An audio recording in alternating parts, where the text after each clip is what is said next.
ला ला ला ला ला। Good morning everyone, क्या हाल चाल? आ जाओ। Hello hello hello hello hello hello hello.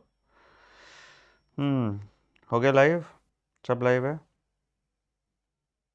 Hello hello hello hello. चल, great great. Suprabhatam. देखो, बढ़िया चैप्टर है, ठीक है। बढ़िया इसलिए है क्योंकि इससे सवाल आता है ना। जो इससे सवाल आता है वो चैप्टर बढ़िया हो जाता है। और प्लस क्या है कि ये केमिस्ट्री से भी रिलेटेड है, तो केमिस्ट्री में भी इसके सवाल आ जाते हैं। बट जो अप्रोच होता है इस चैप्टर को पढ़ने का, बायोलॉजी और केमिस्ट्री में बहुत डिफरेंट होता है, ठीक है। बायोलॉजी के पॉइंट ऑफ व्यू से स्ट्रक्चर पे उतना इंपॉर्टेंस नहीं देते हम मेटाबॉलिक स्टेट पे ज़्यादा इंपॉर्टेंट देते हैं। केमिस्ट्री के हिसाब से फिर एनोमर, एपीमर और क्या क्या मर है, सब मर पढ़ते पढ़ते हम मर जाते हैं, ठीक है। तो ये चीज़ पे वो देखना है, ध्यान देना है, ठीक है। देखो, तुम्हारा ये मास्टर जो है वो कार्बन का 5 बॉन्ड बनाता था, ठीक है। तो ये चैप्टर मेरे लिए सबसे ड्रेडफुल चैप्टर भी है। तो थोड़ा अगर स्ट्रक्चर में ऊपर नीचे हो जाए तो मैनेज कर लेना, बाकी तो ठीक है। हर बार हम डिस्क्लेमर ये दे देते हैं, राइट। चलो शुरू करते हैं, है ना। Good morning good morning good morning good morning, है ना। तो शुरू करते हैं। जितना हम पढ़ा रहे हैं एज यूजुअल, पता है ना, जनहित में जारी है, उतना ही आएगा आपके एग्जाम, उससे बाहर नहीं आता है ना। चल, ग्रेट।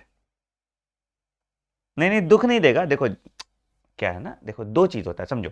क्या होता है, कोई चीज से अगर आप डर रहे हो, ठीक है, तो पहला कि उसको एक तो घुसेड़ मार के उसको चित कर दो, ठीक है। वो सब जो ये उस तरह वाले एकदम मोटिवेशनल स्पीकर में बोलते हैं, ठीक है।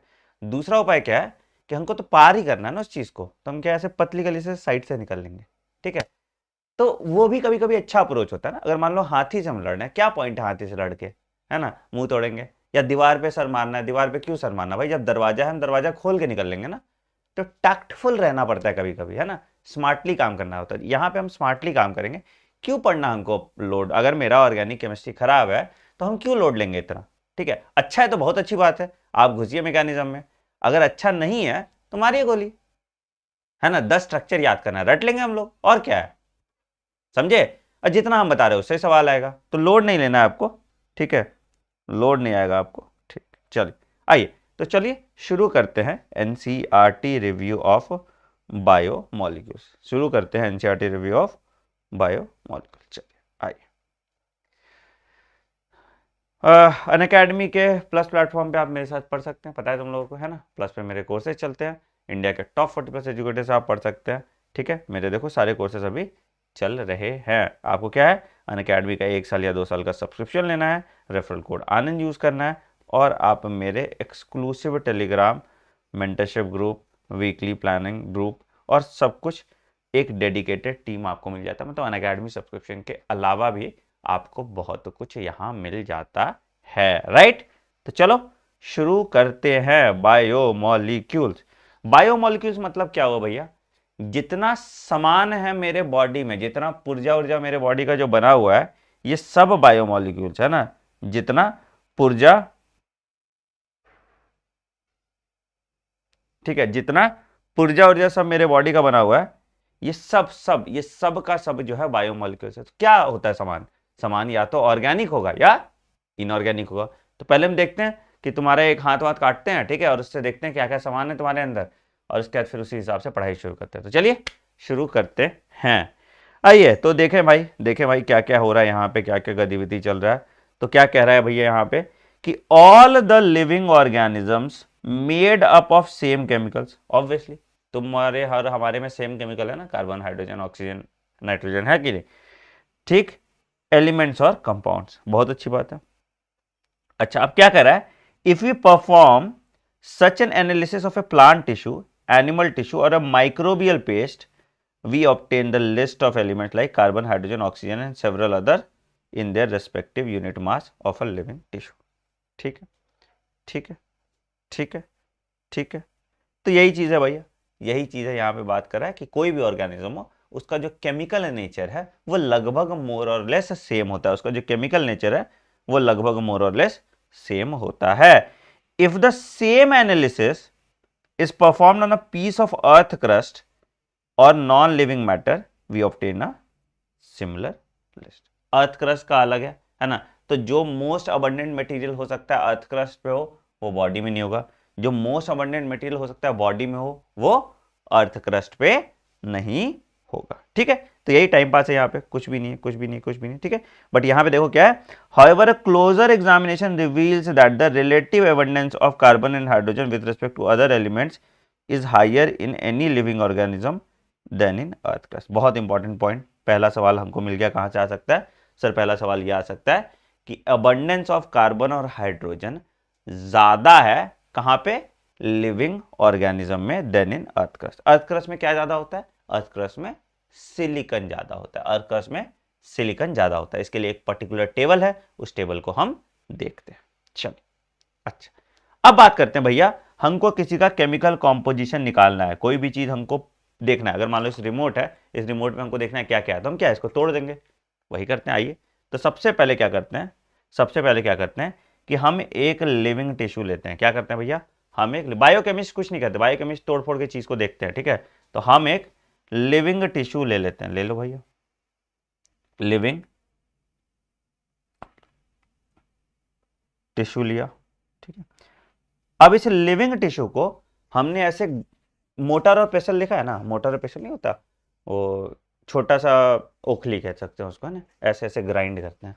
ठीक है, तो हम एक लिविंग टिश्यू को ग्राइंड करते हैं इन ट्राइक्लोरो एसिटिक एसिड। तो लिविंग टिश्यू को हम क्या किए, हम इसको ग्राइंड किए इन ट्राइक्लोरो एसिटिक एसिड। किसमें ग्राइंड किए? ग्राइंड किए इन ट्राई क्लोरो एसिटिक एसिड। कहां ग्राइंड किए? ट्राइक्लोरो एसिटिक एसिड में ग्राइंड किए, मतलब उसको पूरा मिलाए प्रॉपर सही से। क्या है भैया trichloro acetic acid? Trichloro acetic होता है CL3CCOOH। ठीक है, ट्राइक्लोरो एसिटिक एसिड में मैंने ग्राइंड किया इसको। बहुत अच्छी बात है, कर लिया ग्राइंड, बहुत बढ़िया, बहुत बढ़िया, बहुत बढ़िया, बहुत बढ़िया। अब क्या है कि अब हम इसको सेपरेट करते हैं, अब हम इसको फिल्टर करते हैं। क्या करते हैं? अब हम इसको फिल्टर करते हैं। क्या करेंगे भैया? हम इसको अब हम फिल्टर करेंगे। फिल्टर कैसे कर सकते हैं? फिल्टर कैसे कर सकते हैं? तो सपोज मान लो पहला स्टेप क्या किया हमने, जो ग्राइंड किया, ग्राइंड कैसे किया? ग्राइंड क्या किया? कैसे? मोटर प्रेशर लिया। ठीक है, ये होता है मोटर। ठीक है, और इसके ऐसे एक डंडा सा लगा दो, ये उखली सा होता है, ये होता है प्रेशर। ठीक है, ऐसे ऐसे हम इसको ग्राइंड करते हैं। ठीक है, उसके बाद हमने फिल्टर किया। फिल्टर कैसे किया भैया? तो अब देखो यहाँ पे कि अगर मान लो एक ग्लास ले लिए, ठीक है, ग्लास में एक फनल लगा दो। ठीक है, और फनल के अंदर एक पेपर लगा दो, ये वाला फिल्टर पेपर। ठीक है, यहां पे हमने डाला जो इसका वो आया फिल्टर करने के लिए जो सामान आया। ठीक है, हमने यहां पे डाला। ठीक है, तो कुछ सामान हमको यहां पे मिला और कुछ सामान हमको यहां पे मिला। ठीक है, ठीक है, तो जो यहां पे मिला, जो जो जो यहां पे मिल रहा है, it is acid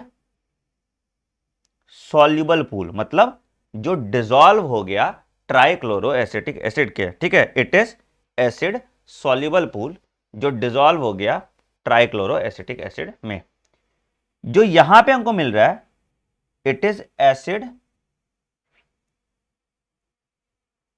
insoluble pool, मतलब ये डिसॉल्व नहीं कर रहा। It is acid insoluble pool, जो डिसॉल्व नहीं हो रहा। तो हमको अगर फिल्टर करेंगे तो हमको दो तरह का बायो मैक्रो मॉलिक्यूल मिलेगा। कैसा भैया? कैसा भैया? कैसा भैया? तो ये आया तुम्हारा दो तरह का। अगर हम इसको फिल्टर करते हैं तो हमको दो तरह का मॉलिक्यूल मिल रहा है। क्या मिल रहा है भैया? तो एक आ गया तुम्हारा एसिड सॉल्युबल पूल और दूसरा आ गया आपका एसिड इन सॉल्युबल पूल। ठीक है, इसी के बेसिस पे हम बायोमोलिक्यूल्स को कैटेगराइज कर सकते हैं। इसी के बेसिस पे हम बायोमोलिक्यूल्स को कैटेगराइज कर सकते हैं। तो चलिए करके देखते हैं कैटेगराइज। तो बायोमोलिक्यूल्स की अगर हम बात करें, बायोमोलिक्यूल्स की अगर हम बात करें, बायोमोलिक्यूल्स की अगर हम बात करें, तो it is broadly divided into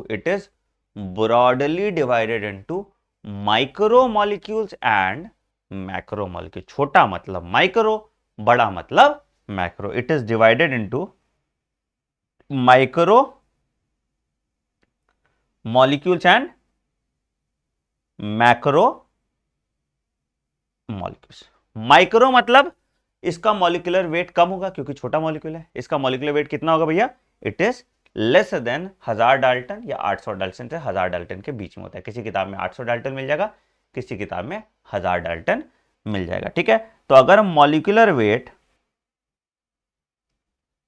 less than 1000 Dalton है तो आपको माइक्रो मॉलिक्यूल्स कहेंगे। ठीक है, अगर molecular weight greater than 1000 Dalton है तो मैक्रो मॉलिक्यूल हो जाएगा। ठीक है, अगर molecular weight greater than 1000 Dalton है तो बेटा क्या हो जाएगा? मैक्रो मॉलिक्यूल हो जाएगा। अच्छा, this is present in an acid soluble pool. ये कहां प्रेजेंट है? Present in acid soluble pool, है ना। बात किया था हमने, present in acid soluble pool. It is present in acid insoluble pool, है ना। मैक्रो मॉलिक्यूल जो है बड़ा है, डिसॉल्व नहीं हो रहा, तो it is present in acid insoluble pool. It is present in acid insoluble pool. बहुत अच्छी बात है। अच्छा सर जी, और क्या क्या होता है सर यहाँ पे?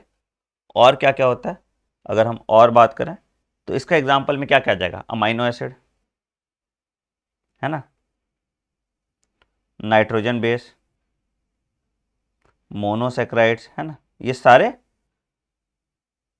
सारे क्या आ जाएंगे? ये सारे एसिड सॉल्युबल पूल में पाए जाएंगे और ये सारे माइक्रो मॉलिक्यूल्स हैं। ठीक है, इनकी बात करें भैया, एसिड इनसॉल्युबल पूल वाले भाई साहब की बात करें तो इसमें क्या क्या आ जाएगा? प्रोटीन्स, न्यूक्लिक एसिड और पॉलीसैकेराइड। अच्छा अच्छा, ठीक है, बहुत बढ़िया, बहुत अच्छी बात है। ठीक है, एक बहुत इंपॉर्टेंट पॉइंट लिखिए यहाँ पे, एक इंपॉर्टेंट पॉइंट लिखिए, इंपॉर्टेंट पॉइंट यहाँ पे लिखिए। ठीक है, क्या? लिपिड्स के केस में, लिपिड्स के केस में लिपिड्स आर माइक्रो मॉलिक्यूल, मतलब क्योंकि इसका मॉलिक्यूलर वेट 800 डाल्टन से कम है, but they are found in the acid insoluble fraction. ठीक है, लिपिड डिसॉल्व नहीं होते, they are found in the acid insoluble fraction. लिखिए, लिखिए, lipids are micromolecules but they are found in acid insoluble fraction. कहां मिलते हैं? Acid insoluble fraction. क्यों? क्योंकि lipid layer by layer by layer by layer attach होता है, तो वो क्या होता है? डिसॉल्व नहीं करता ट्राइक्लोरोएसिटिक एसिड में। ट्राइक्लोरोएसिटिक एसिड में डिसॉल्व नहीं कर रहा तो it will be found in acid insoluble fraction. है किसी को दिक्कत यहां तक? हमने क्या किया? हमने ऑर्गेनिक मॉलिक्यूल लिया, हमने मॉलिक्यूल को ऐसे खूब मथा और उसके बाद हमने देखा कि हमारा क्या क्या प्रोडक्ट आ रहा है। किसी को कोई दिक्कत है यहां तक? एक बार नहीं है तो एक बार अंगूठा दिखाइए जल्दी फटाफट। किसी को कोई दिक्कत है? किसी को कोई दिक्कत है भैया? नहीं है तो एक बार अंगूठा दिखा दीजिए, बिना अंगूठा दिखाए काम नहीं चलेगा, है ना। चलिए, हाँ, बहुत बढ़िया, बहुत बढ़िया, बहुत बढ़िया, बहुत बढ़िया, बहुत बढ़िया। आइए तो आते हैं, बात करते हैं भैया how to analyse chemical composition. देखें कैसे एनालाइज करते हैं। देखिए भैया, तो हम क्या कर रहे हैं? हम यहां ई कर रहे हैं कि हम एक लिविंग टिश्यू लिए, ठीक है, अच्छा, and grind it with trichloro acetic acid using A motor and pasture. तो हमको एक पेस्ट मिला, ठीक है। अब इस पेस्ट को हमने फिल्टर किया, ठीक है, तो हमको दो फ्रैक्शंस मिला। कौन कौन सा फ्रैक्शन था भैया? एसिड सॉल्युबल पूल और दूसरा क्या था, एसिड इनसॉल्युबल पूल। ठीक है, 1000 ऑफ ऑर्गेनिक कंपाउंड मिला आपको एसिड सॉल्युबल पूल में। बात हो गया इस सब पे बात हो गया। ठीक है, यहाँ पे ये बात हो गया है, यहाँ पे ये बात हो गया। ठीक है, तो इसने ऑर्गेनिक में बता दिया acid soluble pool, acid insoluble pool. हमने इनसे ज्यादा ही आपको बता दिया है ना, हमने इनसे ज्यादा ही आपको बता दिया। अच्छा, अब अगर हम इनऑर्गेनिक कंपाउंड निकालना है, सपोज मान लो कि हमको तुम्हारे बॉडी में इनऑर्गेनिक कंपाउंड निकालना है, they have also inorganic elements and compound in them, तो सर जी हमको इसमें क्या करना होगा? अगर हमको अगर हमको अगर हमको इनऑर्गेनिक कंपाउंड निकालना है, इनऑर्गेनिक कंपाउंड निकालना है तो फिर क्या करेंगे? आग लगा दो यार। देखो, कार्बन क्या है, निकल जाएगा, पानी क्या है, निकल जाएगा। यही दो पॉइंट था ना जो हमको निकालना था। ठीक है, बाकी सब चीज जो बचा वो राख बचा, इस राख में तुम्हारा इनऑर्गेनिक कंपाउंड है। तो बस हम क्या किए, सबसे बढ़िया काम किए, तो हम एक लिविंग टिश्यू लेते हैं। ठीक है, ठीक, and all the water evaporates, obviously इसको सुखाएंगे तो ड्राई वेट हो जाएगा ऑल द वाटर। ठीक है, the material gives us dry weight now. ठीक है, तो दो चीज है, हमेशा कभी भी तुम रिएक्शंस करोगे तो हम हमेशा ड्राई वेट लेते हैं, क्योंकि पानी का क्वांटिटी वेरी कर सकता है। आप सपोज मान लो कि मेरा वजन 62 किलो के आसपास होगा, ठीक है, 62 kg। अब मान लो कि मैंने पानी पी लिया 2 लीटर, तो मेरा वजन 1 किलो तो बढ़ा ही होगा ना, जब तक हम सुसु करने नहीं जाते। तो ये मेरा फ्रेश वेट हुआ। वही तुम हमको धूप में सुखा दिए, एक दिन तक पानी नहीं पीने दिए, तो मेरा वजन 61.1 kg हो गया। ठीक है, तो ये मेरा ड्राई वेट हो गया, इससे सूखेंगे नहीं, है ना, इससे नहीं सूखेंगे। तो ये डिफरेंस होता है dry weight and fresh weight में। Dry weight is usually more accurate than fresh weight. ठीक है, dry weight is usually more accurate than fresh weight. ठीक है,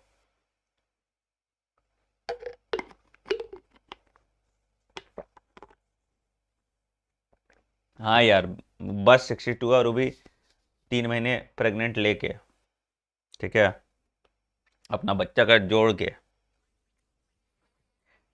जालिम दुनिया है, तुम लोग खून पी जाते हो ना, कहां से वजन बढ़ेगा मेरा। ठीक है, तो दो चीज हुआ, fresh wait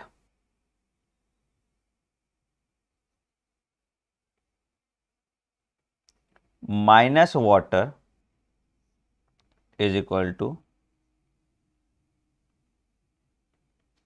dry weight, fresh weight minus water is equal to dry weight. ठीक है, अच्छा, हमको ड्राई वेट मिला, उसके बाद हमने क्या किया, आग लगा दिया। सूखा सूखा था, बढ़िया था, ठंडी था, तो हम बोले चलो लिविंग टिश्यू का इनऑर्गेनिक कंपोनेंट भी पता चल जाएगा और आग भी सेक लेंगे। हमने क्या किया, आग ही लगा दी। ठीक है, लगा दिया आग, बढ़िया। तो now if the tissue is fully burn, तो क्या हुआ, all the carbon compounds are oxidise into gaseous state and remove. ठीक है, now this ash contains inorganic elements like calcium, magnesium etcetera and sulphate, phosphate are also. अच्छा, एक बहुत important point है और बहुत, यहां देखिए, inorganic compound like sulphate, phosphate are also seen in the acid soluble fraction. क्यों? क्योंकि ये बायोमोलिक्यूल के साथ मिला हुआ है, जो ऑर्गेनिक वाले मॉलिक्यूल्स हैं उनके साथ कोई ना कोई बॉन्ड बनाया हुआ है, इसलिए हमको ये एसिड सॉल्युबल फ्रैक्शन में मिल जाता है। इस पे सवाल आया हुआ है, इसको मार्क कीजिए, इस पे सवाल आया हुआ है, इसको डब्बा में डालिए। ठीक है, और अपने दिमाग में उतारिए, इस पे सवाल आया हुआ है। ठीक है, तो हमने ऑर्गेनिक इनऑर्गेनिक दोनों देख लिया, हमने ऑर्गेनिक इनऑर्गेनिक दोनों देख लिया। Got it? चलिए आइए आगे बढ़ते हैं, आगे बढ़ते हैं, आगे बढ़ते हैं, आगे बढ़ते हैं।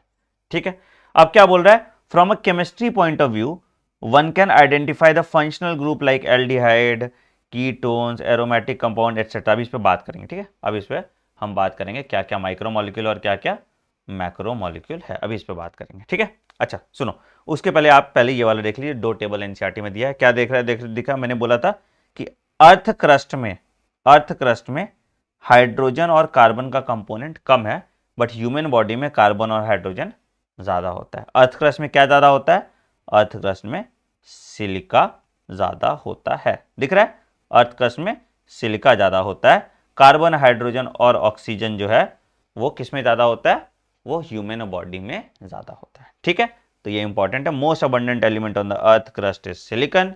ठीक है, इधर हो जाएगा तो ऑक्सीजन। ये इंपॉर्टेंट है, ये इंपॉर्टेंट है, जितना मैंने मार्क किया, सिर्फ उतना इंपॉर्टेंट है। इसमें नंबर या डेटा आपसे नहीं पूछेगा, आपसे बस पूछेगा मोस्ट अबंडेंट एलिमेंट कौन सा है। ठीक है, तो most abundant element in the earth crust is silica.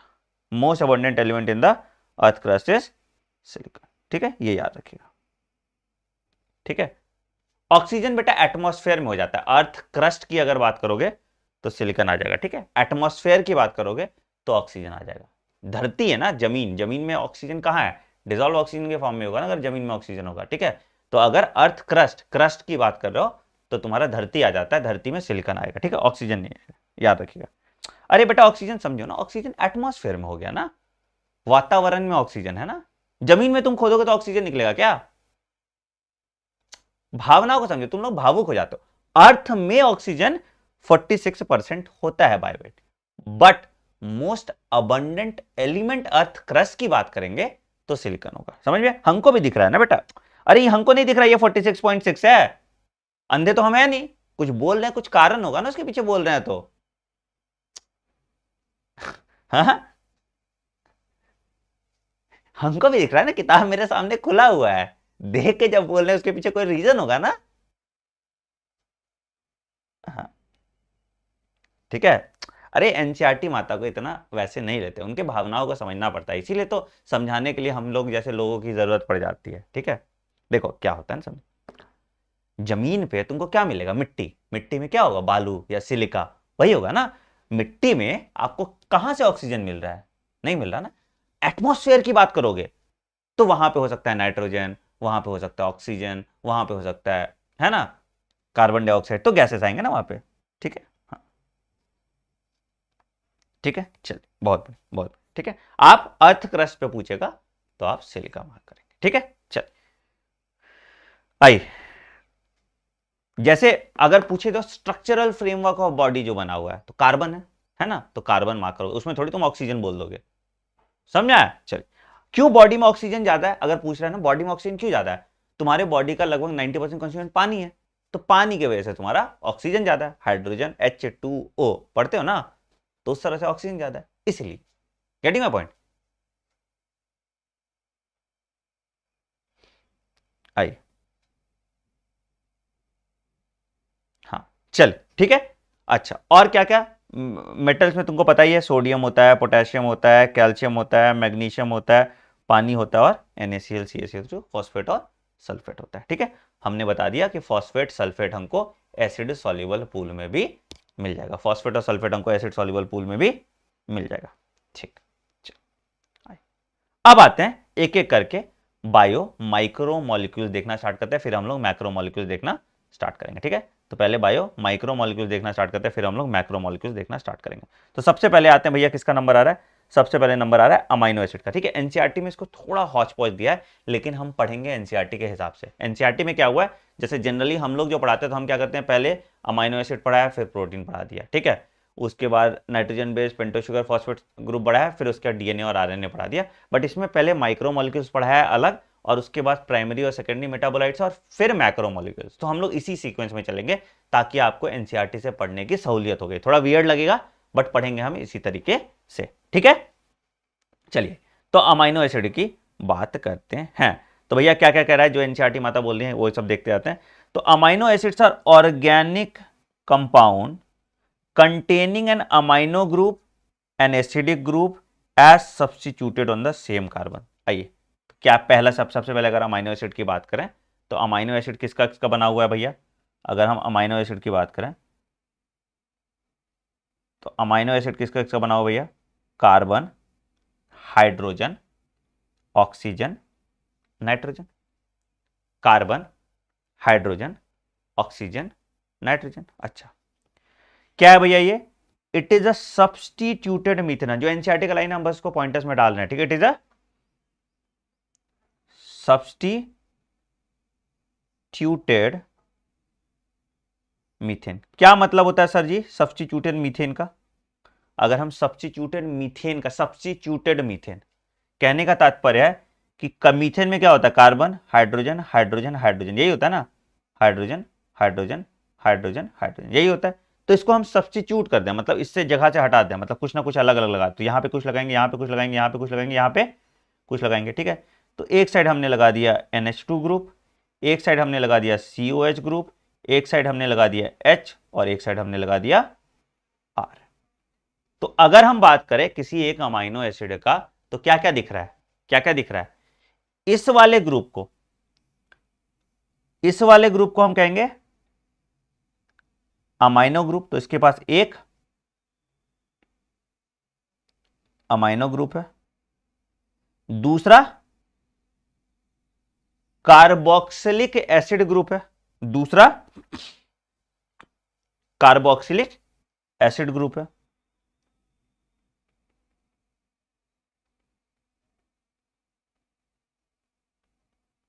ठीक है, अच्छा, ये R जो है यही चेंज होता है, ये R जो है यही चेंज होता है और इसको हम कहते हैं फंक्शनल ग्रुप, इसको हम कहते हैं फंक्शनल ग्रुप। यही हर अमाइनो एसिड में चेंज होगा। तो R जो होता है ये होता है फंक्शनल ग्रुप और H ये है हाइड्रोजन, H जो है ये हाइड्रोजन है, इसलिए इसको हम सब्स्टिट्यूटेड मीथेन कहते हैं, इसीलिए इसको हम सब्स्टिट्यूटेड मीथेन कहते हैं। किसी को दिक्कत यहां तक? किसी को दिक्कत यहां तक? क्यों इसको हम सब्स्टिट्यूटेड मीथेन कह रहे हैं? क्योंकि इसके पास एक अमाइनो ग्रुप है, ठीक है, एक कार्बोक्सिलिक एसिड ग्रुप है और एक फंक्शनल ग्रुप है। ठीक है, चलिए चलिए, बहुत बढ़िया बहुत बढ़िया बहुत बढ़िया। तो क्या बोल रहा है? तो amino acids are organic compounds containing an amino group, an acidic group as substituted on the same carbon या अल्फा कार्बन या पहला कार्बन, इसीलिए इसको हम सब्स्टिट्यूटेड मीथेन बोलते हैं, इसीलिए इसको हम सब्स्टिट्यूटेड मीथेन बोलते हैं। ठीक है, there are 4 subsequent group occupying 4 valence position. क्या क्या भैया? Hydrogen, carboxyl group, amino group and a variable group जिसको हम R ग्रुप या फंक्शनल ग्रुप कहते हैं। ठीक है, based on the nature of R group there are many amino acid. कितना अमाइनो एसिड होता है भैया? 20 अमाइनो एसिड्स होते हैं, 20 अमाइनो एसिड्स होते हैं दैट अकर इन प्रोटीन। ठीक है, ऐसे बहुत सारा अमाइनो एसिड होता है दैट अकर इन प्रोटीन। कितने अमाइनो एसिड होते हैं?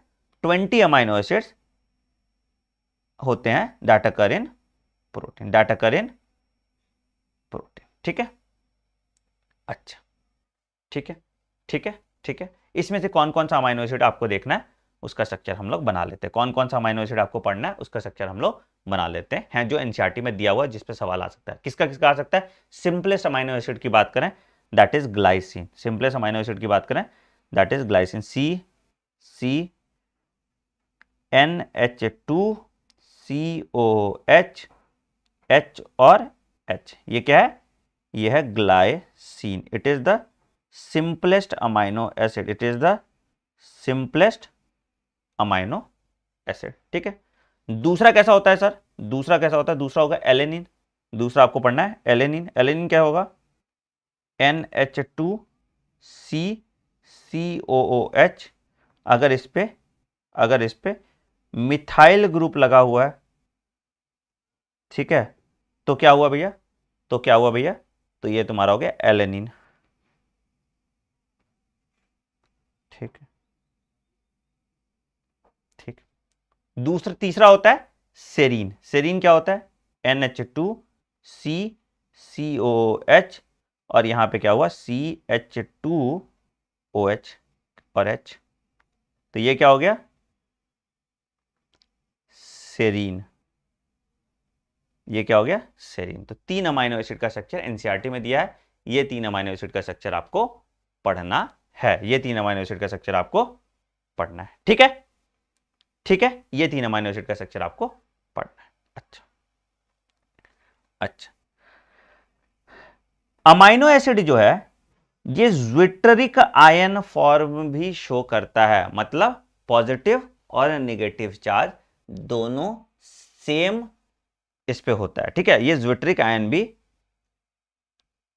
ठीक है, फॉर्म भी शो करता है। ठीक है, इट शोज ज्विटर आयन, इस पे सवाल आया हुआ है ज्विटर आयन फॉर्म क्या होता है। ठीक है, तो अगर हम एक्वस सॉल्यूशन में इसको देखेंगे या आइसो इलेक्ट्रिक पॉइंट पे इसको देखेंगे तो ये ज्विट्रिक आयन शो करेगा। कैसा होता है सर, कैसा होता है सर?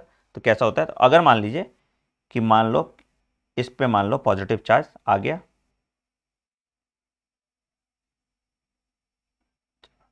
ठीक है, ये इंटरचेंजेबल होता है, ये इंटरचेंजेबल होता है, तो क्या होगा,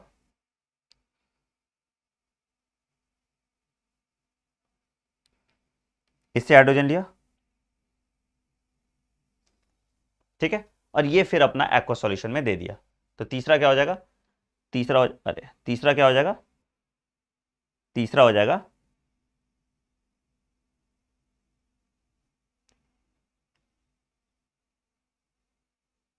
राइट, राइट, राइट, राइट, ठीक है।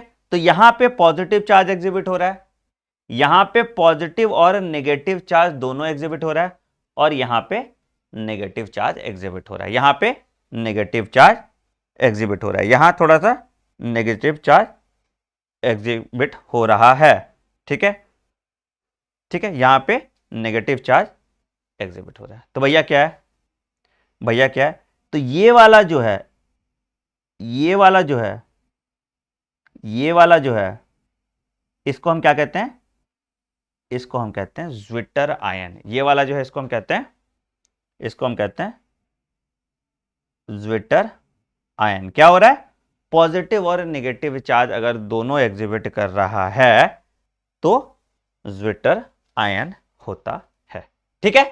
समझ में आया सबको, समझ में आया सबको? आइए एक बार एनसीईआरटी माता के चरण फिर से आ जाते हैं, ठीक है।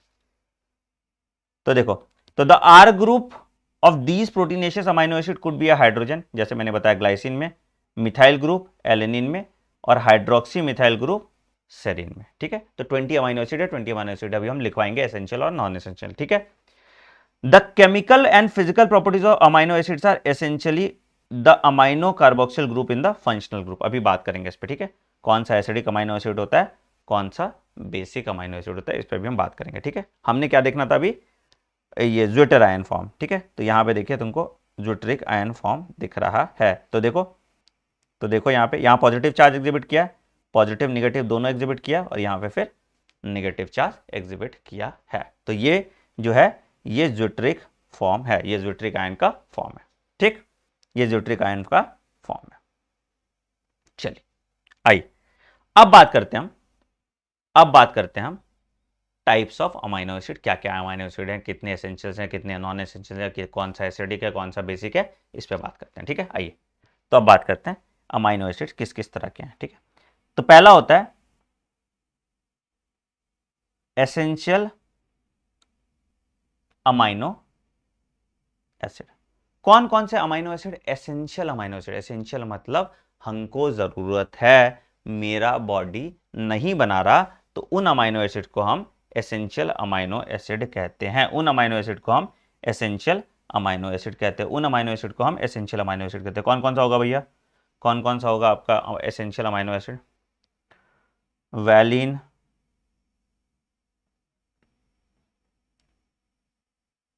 Threonine, leucine, isoleucine, lysine,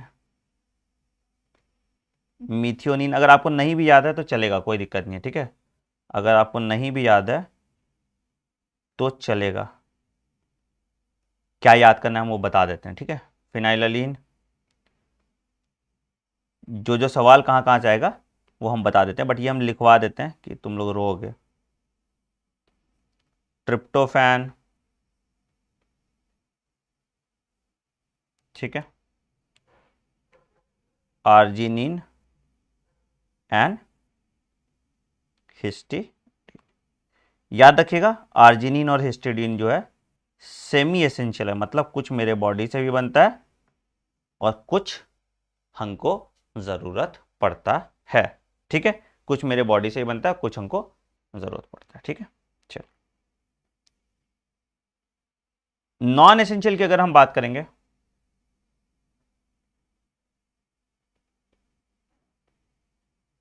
non essential की हम बात करेंगे तो क्या क्या आ गया नॉन एसेंशियल में, देखो नॉन एसेंशियल की अगर हम बात करेंगे, glycine, serine, alanine, cysteine, aspartic acid, glutamic acid, asparagine, glutamine, और कौन सा, प्रोलिन हुआ, हाँ प्रोलिन, और टायरोसिन। कितना हुआ, 1 2 3 4 5 6 7 8 9 10, हाँ प्रोलिन और टायरोसिन हो गया। ठीक है, तो ये सारे एसेंशियल और नॉन एसेंशियल अमाइनो एसिड है। एसेंशियल हमको अपने डाइटरी इंटेक में चाहिए, नॉन एसेंशियल हमको अपने डाइटरी इंटेक में नहीं चाहिए, नॉन एसेंशियल हमको अपने डाइटरी इंटेक में नहीं चाहिए। ठीक है, ठीक है, चलिए अब आते हैं क्लासिफिकेशन ऑफ अमाइनो एसिड। अब आते हैं क्लासिफिकेशन ऑफ अमाइनो एसिड। ठीक है भैया, कैसे क्लासिफाई करेंगे हम अमाइनो एसिड को, कैसे क्लासिफाई करेंगे हम? अरे एसेंशियल और नॉन एसेंशियल अमाइनो एसिड पे सवाल नहीं आया, कभी नहीं आया। ठीक है, टेंशन मत लो, लोड नहीं लो, ना आएगा। ठीक, जो जो काम का चीज़ है उस पर हम याद करा देंगे, टेंशन मत लो, इस पर सवाल नहीं आएगा। ये तुम्हारे आत्मा के शांति के लिए मैंने बस लिखवाया है। ठीक है, आइए, जहाँ सवाल यहाँ से आएगा, जो हम बता रहे हैं वहाँ से सवाल आएगा। ठीक है, क्लासिफिकेशन ऑफ अमाइनो एसिड कैसे कैसे होता है भैया? पहला होता है एसिडिक अमाइनो एसिड।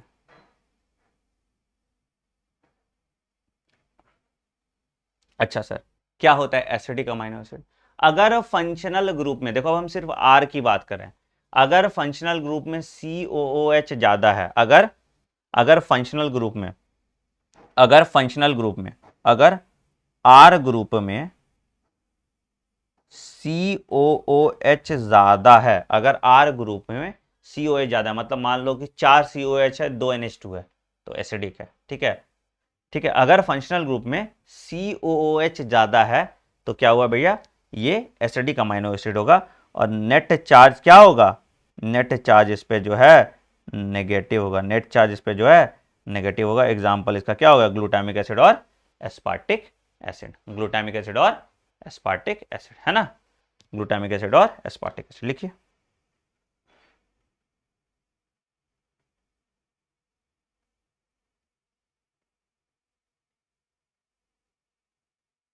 ठीक है, दूसरा होगा बेसिक अमाइनो एसिड। ठीक है, हाँ बेटा, जरूरी नहीं है कि एक ही अमाइनो ग्रुप होगा, 2 कार्बोक्सिलिक ग्रुप का नंबर काउंट कर सकते हो, कभी कभी ज्यादा भी दे देगा। ठीक है, रट्टू तो मत नहीं है। ठीक है, कभी कभी ज्यादा भी दे सकता है। डिफरेंस में कार्बोक्सिलिक ग्रुप हमेशा ज्यादा होगा as compare to amino group. ठीक है, कार्बोक्सिलिक ग्रुप हमेशा ज्यादा होगा as compare to amino group, ये ध्यान रखिएगा। ठीक है, दूसरा आते हैं बेसिक अमाइनो एसिड।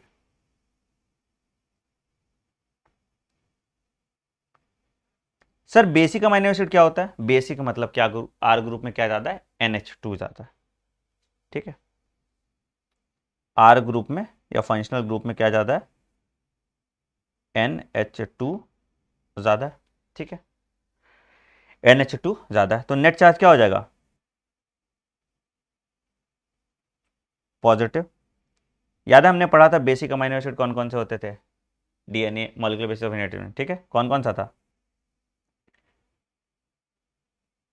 हिस्टिडीन, ठीक है, आर्जिनिन और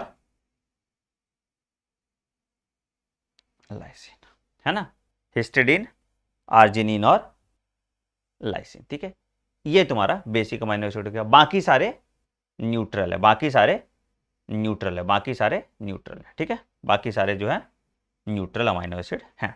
ठीक, कोई दिक्कत यहां तक, कुछ भी यहां तक? तो एसिडिक और बेसिक अमाइनो एसिड पे आपके सवाल आ सकता है। सिर्फ आपको आर वाला ग्रुप देखना है, सिर्फ फंक्शनल ग्रुप देखना और कुछ नहीं देखना, बाएं दाएं मत देख लेना। ठीक है, कि इधर वाला अमाइड ग्रुप, इधर वाला जो है, सिर्फ आपको आर ग्रुप देखना है, सिर्फ आर, सिर्फ आर, बता रहे हैं बार बार, मत कंफ्यूज करना, सिर्फ आपको आर ग्रुप देखना है, सिर्फ आर ग्रुप देखना है, बाकी और कहीं नहीं देखना। ठीक है, तो अगर COOH ज्यादा है, अगर COOH ज्यादा है तो तुम्हारा क्या है, एसिडिक है, और अगर NH2 ज्यादा है तो क्या है तुम्हारा, बेसिक है। याद रखिएगा, ठीक है।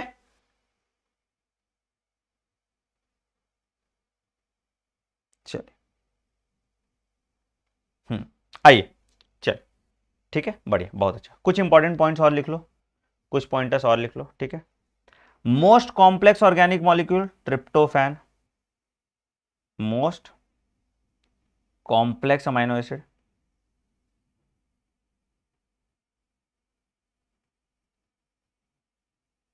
ट्रिप्टोफैन, ठीक है। टायरोसिन, ट्रिप्टोफैन और phenylalanine, these are aromatic amino acid. क्यों, बेंजीन रिंग है, these are aromatic amino acid, क्योंकि इसके फंक्शनल ग्रुप में बेंजीन रिंग लगा हुआ है, ठीक है। These are aromatic amino acid, ठीक है। सिंपलेस्ट अमाइनो एसिड मैंने बता ही दिया तुमको। सिंपलेस्ट अमाइनो एसिड में क्या आ जाएगा बेटा, सिंपलेस्ट अमाइनो एसिड में आपका आ जाएगा क्या, सिंपलेस्ट अमाइनो एसिड ग्लाइसिन, ठीक है। हो गया अमाइनो एसिड खत्म, इससे ज्यादा मत जानना। सिंपलेस्ट अमाइनो एसिड में आ जाएगा आपका ग्लाइसिन, सिंपलेस्ट अमाइनो एसिड में आ जाएगा आपका ग्लाइसिन, इससे ज्यादा आपको नहीं जानना, ठीक है। टायरोसिन बेटा मेलानिन प्रोडक्शन में हेल्प करता है, ठीक है, लिख लो, tyrosine helps in melanin production. आपने पढ़ा था ना, मेलानिन टायरोसिनेज एंजाइम एब्सेंट होता था, जिससे आपका क्या होता था, एल्बिनिज्म हो जाता था, क्योंकि मेलानिन का प्रोडक्शन नहीं हो पाता था। तो हेल्प्स इन मेलानिन प्रोडक्शन। चलिए, ठीक है, ठीक है, ठीक है, ठीक है, ठीक है, ठीक है, चल, बढ़िया बढ़िया। तो हमने अब यहाँ पे देखिए, आइए देख लेते हैं, आइए देख लेते हैं थोड़ा कुछ कुछ क्या क्या एनसीईआरटी माता ने निपटा दिया है एक लाइन में। क्या, based on the number of amino acid and carboxylic group, बताया था मैंने, they are acidic, glutamic acid कहां पे, आर ग्रुप में ही होता है, ये एनसीईआरटी ने नहीं लिखा था, ठीक है। बेसिक में क्या है, लाइसिन, न्यूट्रल में वैलिन, न्यूट्रल सारा ही न्यूट्रल ही है, ठीक है। 15 जो अमाइनो एसिड बच गया वो सारा न्यूट्रल ही है, ठीक है। अच्छा, और क्या है, a particular property of amino acid is ionisable nature, ठीक है। Hence in solution of different pH the structure of amino acid changes, तो ये ज्विट्रिक आयन फॉर्म दिखाता है, ठीक है। हमने एनसीईआरटी माता से पढ़ ली अमाइनो एसिड, इससे बाहर आपके एक भी सवाल अमाइनो एसिड पे नहीं आएगा। प्रोटीन बाद में पढ़ेंगे, हम लोग पहले माइक्रोमोलिक्यूल्स कर रहे हैं, फिर मैक्रोमोलिक्यूल्स कर रहे हैं, सिर्फ एनसीईआरटी के हिसाब से ही चल रहे हैं, ठीक, सिर्फ एनसीईआरटी के हिसाब से ही चल रहे हैं। हाँ बेटा, आर फंक्शनल ग्रुप है ना, ये तो पता होना चाहिए, क्या बात कर रहे हो यार। चलिए आइए अगला बात करते हैं, अब बात करते हैं लिपिड्स की, अब बात करते हैं लिपिड्स की। अच्छा, आओ आओ, लिपिड, लिपिड टर्म दिए थे हमारे चचा, एक नाम था उनका, तो ब्लूर चचा नाम था, ठीक है। ब्लूर चचा गेव द टर्म लिपिड, ठीक है। They are water insoluble, obviously हमको पता ही है, ठीक है। अच्छा, दे आर वाटर इनसॉल्युबल, क्या होता है, ये बना होता है कार्बन हाइड्रोजन ऑक्सीजन का, बट यहां पे हाइड्रोजन इज टू ऑक्सीजन का ratio is not equal to 2:1। याद रखिएगा, यहां पे हाइड्रोजन इज टू ऑक्सीजन का ratio is not equal to 2:1। It is the basic difference between carbohydrates and lipids. Lipids are hydrates, sorry, carbohydrates are hydrates of carbon, ठीक है। मतलब carbohydrates में H2O का रेशियो हमेशा 2:1 के फॉर्म में रहेगा, बट इस केस में लिपिड्स में H2O का रेशियो 2:1 के फॉर्म में नहीं रहेगा, इस H2O का रेशियो 2:1 के फॉर्म में नहीं रहेगा। एंड दूसरा पॉइंट कि lipids do not form polymer, ये भी बहुत इंपॉर्टेंट है, इसीलिए ये माइक्रो मॉलिक्यूल है एसेंशियली, बट वाटर सॉल्युबल नहीं है, तो आपको एसिड, ठीक है, they do not form polymers. Lipids form polymer, ठीक है, lipid do not form polymer. चलिए, आई आई, तो the R group could be a methyl group, obviously इसमें भी, ठीक है, इथाइल भी हो सकता है, बहुत अच्छी बात है, और हाइयर नंबर भी जा सकता है, 1 से लेके 19 कार्बन तक, ठीक है, 1 से लेकर 19 तारे तक कुछ भी हो सकता है यहाँ पे। ठीक है, जैसे क्वेश्चन आया हुआ है पाल्मिटिक एसिड में 16 carbon including the carboxyl atom last. ठीक है, इंक्लूडिंग द कार्बोक्सिल एटम कितना है, पाल्मिटिक में 16 है, क्वेश्चन आया हुआ है।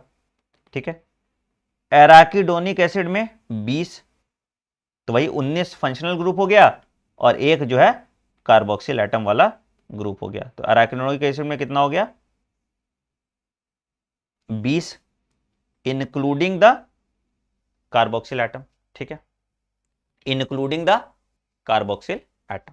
ठीक है, फैटी एसिड सैचुरेटेड भी हो सकता है, अगर सिंगल बॉन्ड बना रहा है तो सैचुरेटेड है, अगर डबल बॉन्ड बना रहा है तो अनसैचुरेटेड है। अगर सिंगल बॉन्ड बना रहा है तो सैचुरेटेड है, अगर डबल बॉन्ड बना रहा है तो अनसैचुरेटेड। अभी हम लिखवा देंगे, अभी तुमको सब कुछ पॉइंट वाइज लिखवा देंगे। ठीक है, दूसरा क्या बोल रहा है, another simple lipid is glycerol that is try hydroxy propane. अभी हम दिखाएंगे ग्लिसरॉल का स्ट्रक्चर, अभी हम दिखाएंगे। ठीक है, many lipids have both glycerol and fatty acid.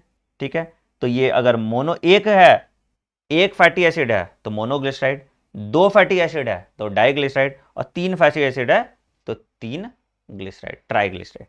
3 fatty acid है तो ट्राइग्लिसराइड। ठीक है, ठीक ठीक। और क्या बोल रहा है, they are also fats and oil based on the melting point. ठीक है, ऑयल्स का लोअर मेल्टिंग पॉइंट होता है, इस पर सवाल आया हुआ है, oils have lower melting point. ठीक है, बिल्कुल सही, इस पर सवाल आया हुआ है। ठीक है, सम लिपिड्स हैव फॉस्फोरस, तो ये उसको हम कहते हैं फॉस्फोलिपिड्स।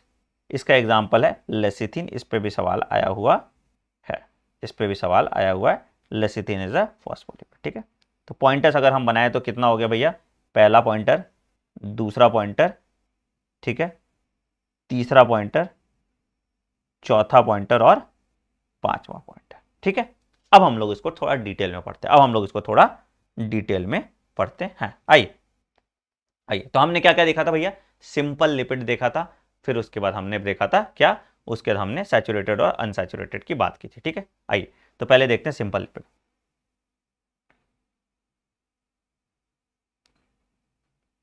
सिंपल लिपिड, तो भैया क्या क्या हो सकता है सिंपल लिपिड में, चलो ठीक, क्या होगा भैया, 2 कंपोनेंट हमने देखा था, एक हमने देखा था फैटी एसिड और दूसरा हमने देखा था, है ना, ग्लिसरॉल। ठीक है, फैटी एसिड का अगर हम स्ट्रक्चर बनाए तो फैटी एसिड क्या है, आर, कितना भी हो सकता है ये, 1 से 19 कार्बन तक कुछ भी हो सकता है, उसके साथ COOH लग गया। ठीक है, तो अगर 19 + 1 है तो एराकिडोनिक एसिड, अगर 15 + 1 है तो तुम्हारा पाल्मिटिक एसिड, मतलब 16 हो गया, है ना, 16 पाल्मिटिक एसिड और 20 एराकिडोनिक एसिड में, तो RCOH है अगर, तो आपका क्या है, ये फैटी एसिड है। अगर ग्लिसरॉल की बात करें तो हम भैया क्या है, ग्लिसरॉल कैसा होता है, ग्लिसरॉल हमारा होता है CH2OH। ठीक है, CHOH और CH2OH, ये होता है मेरा ग्लिसरॉल, ये होता है मेरा ग्लिसरॉल, ये होता है मेरा ग्लिसरॉल। क्या हुआ भैया, हाँ चलो आओ, ठीक है, CH2OH, CHOH और ये हो गया मेरा ग्लिसरॉल। ठीक है, अब हमने क्या बोला था कि अगर एक फैटी एसिड एक ग्लिसरॉल जुड़ा है तो मोनोग्लिसराइड, अब मतलब एक ग्लिसरॉल के साथ एक फैटी एसिड जुड़ा है तो मोनोग्लिसराइड, एक ग्लिसरॉल के साथ 2 फैटी एसिड जुड़ा है तो डाइग्लिसराइड, और एक ग्लिसरॉल के साथ 3 फैटी एसिड जुड़ा है तो ट्राइग्लिसराइड। ट्राइग्लिसराइड का एक स्ट्रक्चर बनाते हैं, ट्राइग्लिसराइड का एक स्ट्रक्चर बनाते हैं। आइए, ट्राइग्लिसराइड का स्ट्रक्चर कैसे बनेगा, तो अगर मान लो 3 फैटी एसिड जोड़ना है तो RCOOH, ठीक है, RCOOH और RCOOH, है ना, किससे जोड़ेंगे हम, इसको जोड़ेंगे हम किससे, इसको जोड़ेंगे हम, बताओ किससे जोड़ेंगे, ग्लिसरॉल से जोड़ेंगे। ठीक है, कर लो कर लो, HO CH2OH, CHOH और CH2OH, H। ठीक है, ठीक है, ठीक है, इन दोनों से हमने जोड़ दिया, इन दोनों से हमने जोड़ दिया। अब क्या है, इनसे पानी निकाल दो।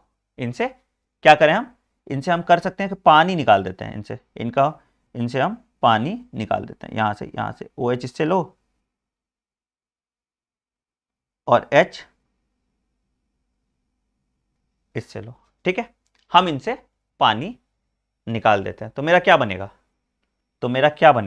मेरा बनेगा RCOOCH2, RCOOCH और RCOOCH2।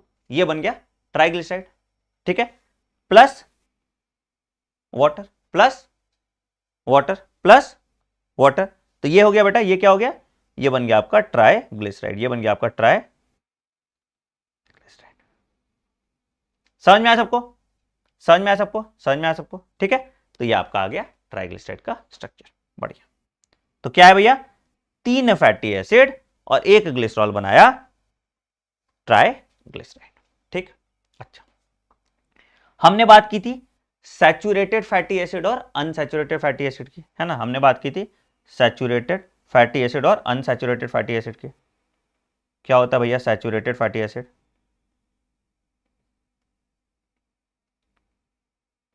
क्या होता है भैया सैचुरेटेड फैटी एसिड, क्या होता है बताएगा कोई। अगर सिंगल बॉन्ड है, अगर सिंगल बॉन्ड है, अगर सिंगल बॉन्ड है तो कौन सा एसिड है भैया, तो ये सैचुरेटेड फैटी एसिड। कौन सा एसिड है भैया, ये सैचुरेटेड फैटी एसिड है। ठीक है, ठीक है, ठीक है, क्या क्या हो गया भैया, पाल्मिटिक एसिड कितना था, 16 बात किया था हमने। ठीक है, स्टीयरिक एसिड 18 और एराकीडोनिक एसिड आपका 20। ठीक है, अगर सिंगल कार्बन बॉन्ड है तो तुम्हारा सैचुरेटेड है और नहीं तो अनसैचुरेटेड है। अच्छा सर, अनसैचुरेटेड फैटी एसिड कैसा होगा सर, अनसैचुरेटेड फैटी एसिड कैसा होगा, अनसैचुरेटेड फैटी एसिड कैसा होगा,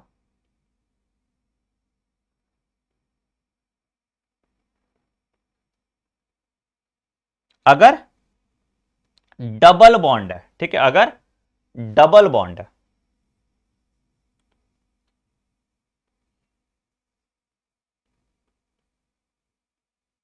बॉन्ड है तो अनसैचुरेटेड फैटी एसिड। ठीक है, अच्छा, अगर नंबर ऑफ डबल बॉन्ड 1 है,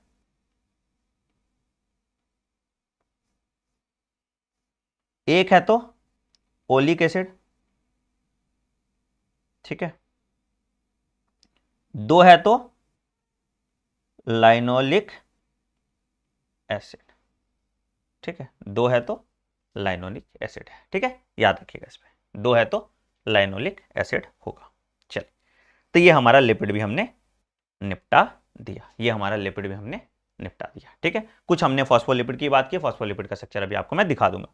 कुछ हमने फॉस्फोलिपिड की बात की थी, फॉस्फोलिपिड का भी स्ट्रक्चर मैं आपको दिखा दूंगा। चलिए, और कौन सा आ रहा है भैया, living organism have a number of carbon compounds in which heterocyclic ring can be found. ये अपना बात कर रहा है डीएनए और आरएनए। डीएनए और आरएनए का स्ट्रक्चर हमने डिटेल में देखा था, है ना, adenine, nitrogen base, molecular basis of inheritance में। ठीक है, उसको फिर से हम नहीं करेंगे। ठीक है, बेसिक स्ट्रक्चर बस देख लो, उसके बाद हम उसको फिर से नहीं करेंगे। ठीक है, some of these are nitrogenous bases, adenine, guanine, cytosine, uracil and thymine. ठीक है, अच्छा, when found attached to a sugar they are called nucleoside. देखो क्या बोल रहा है, nitrogen base plus pentose sugar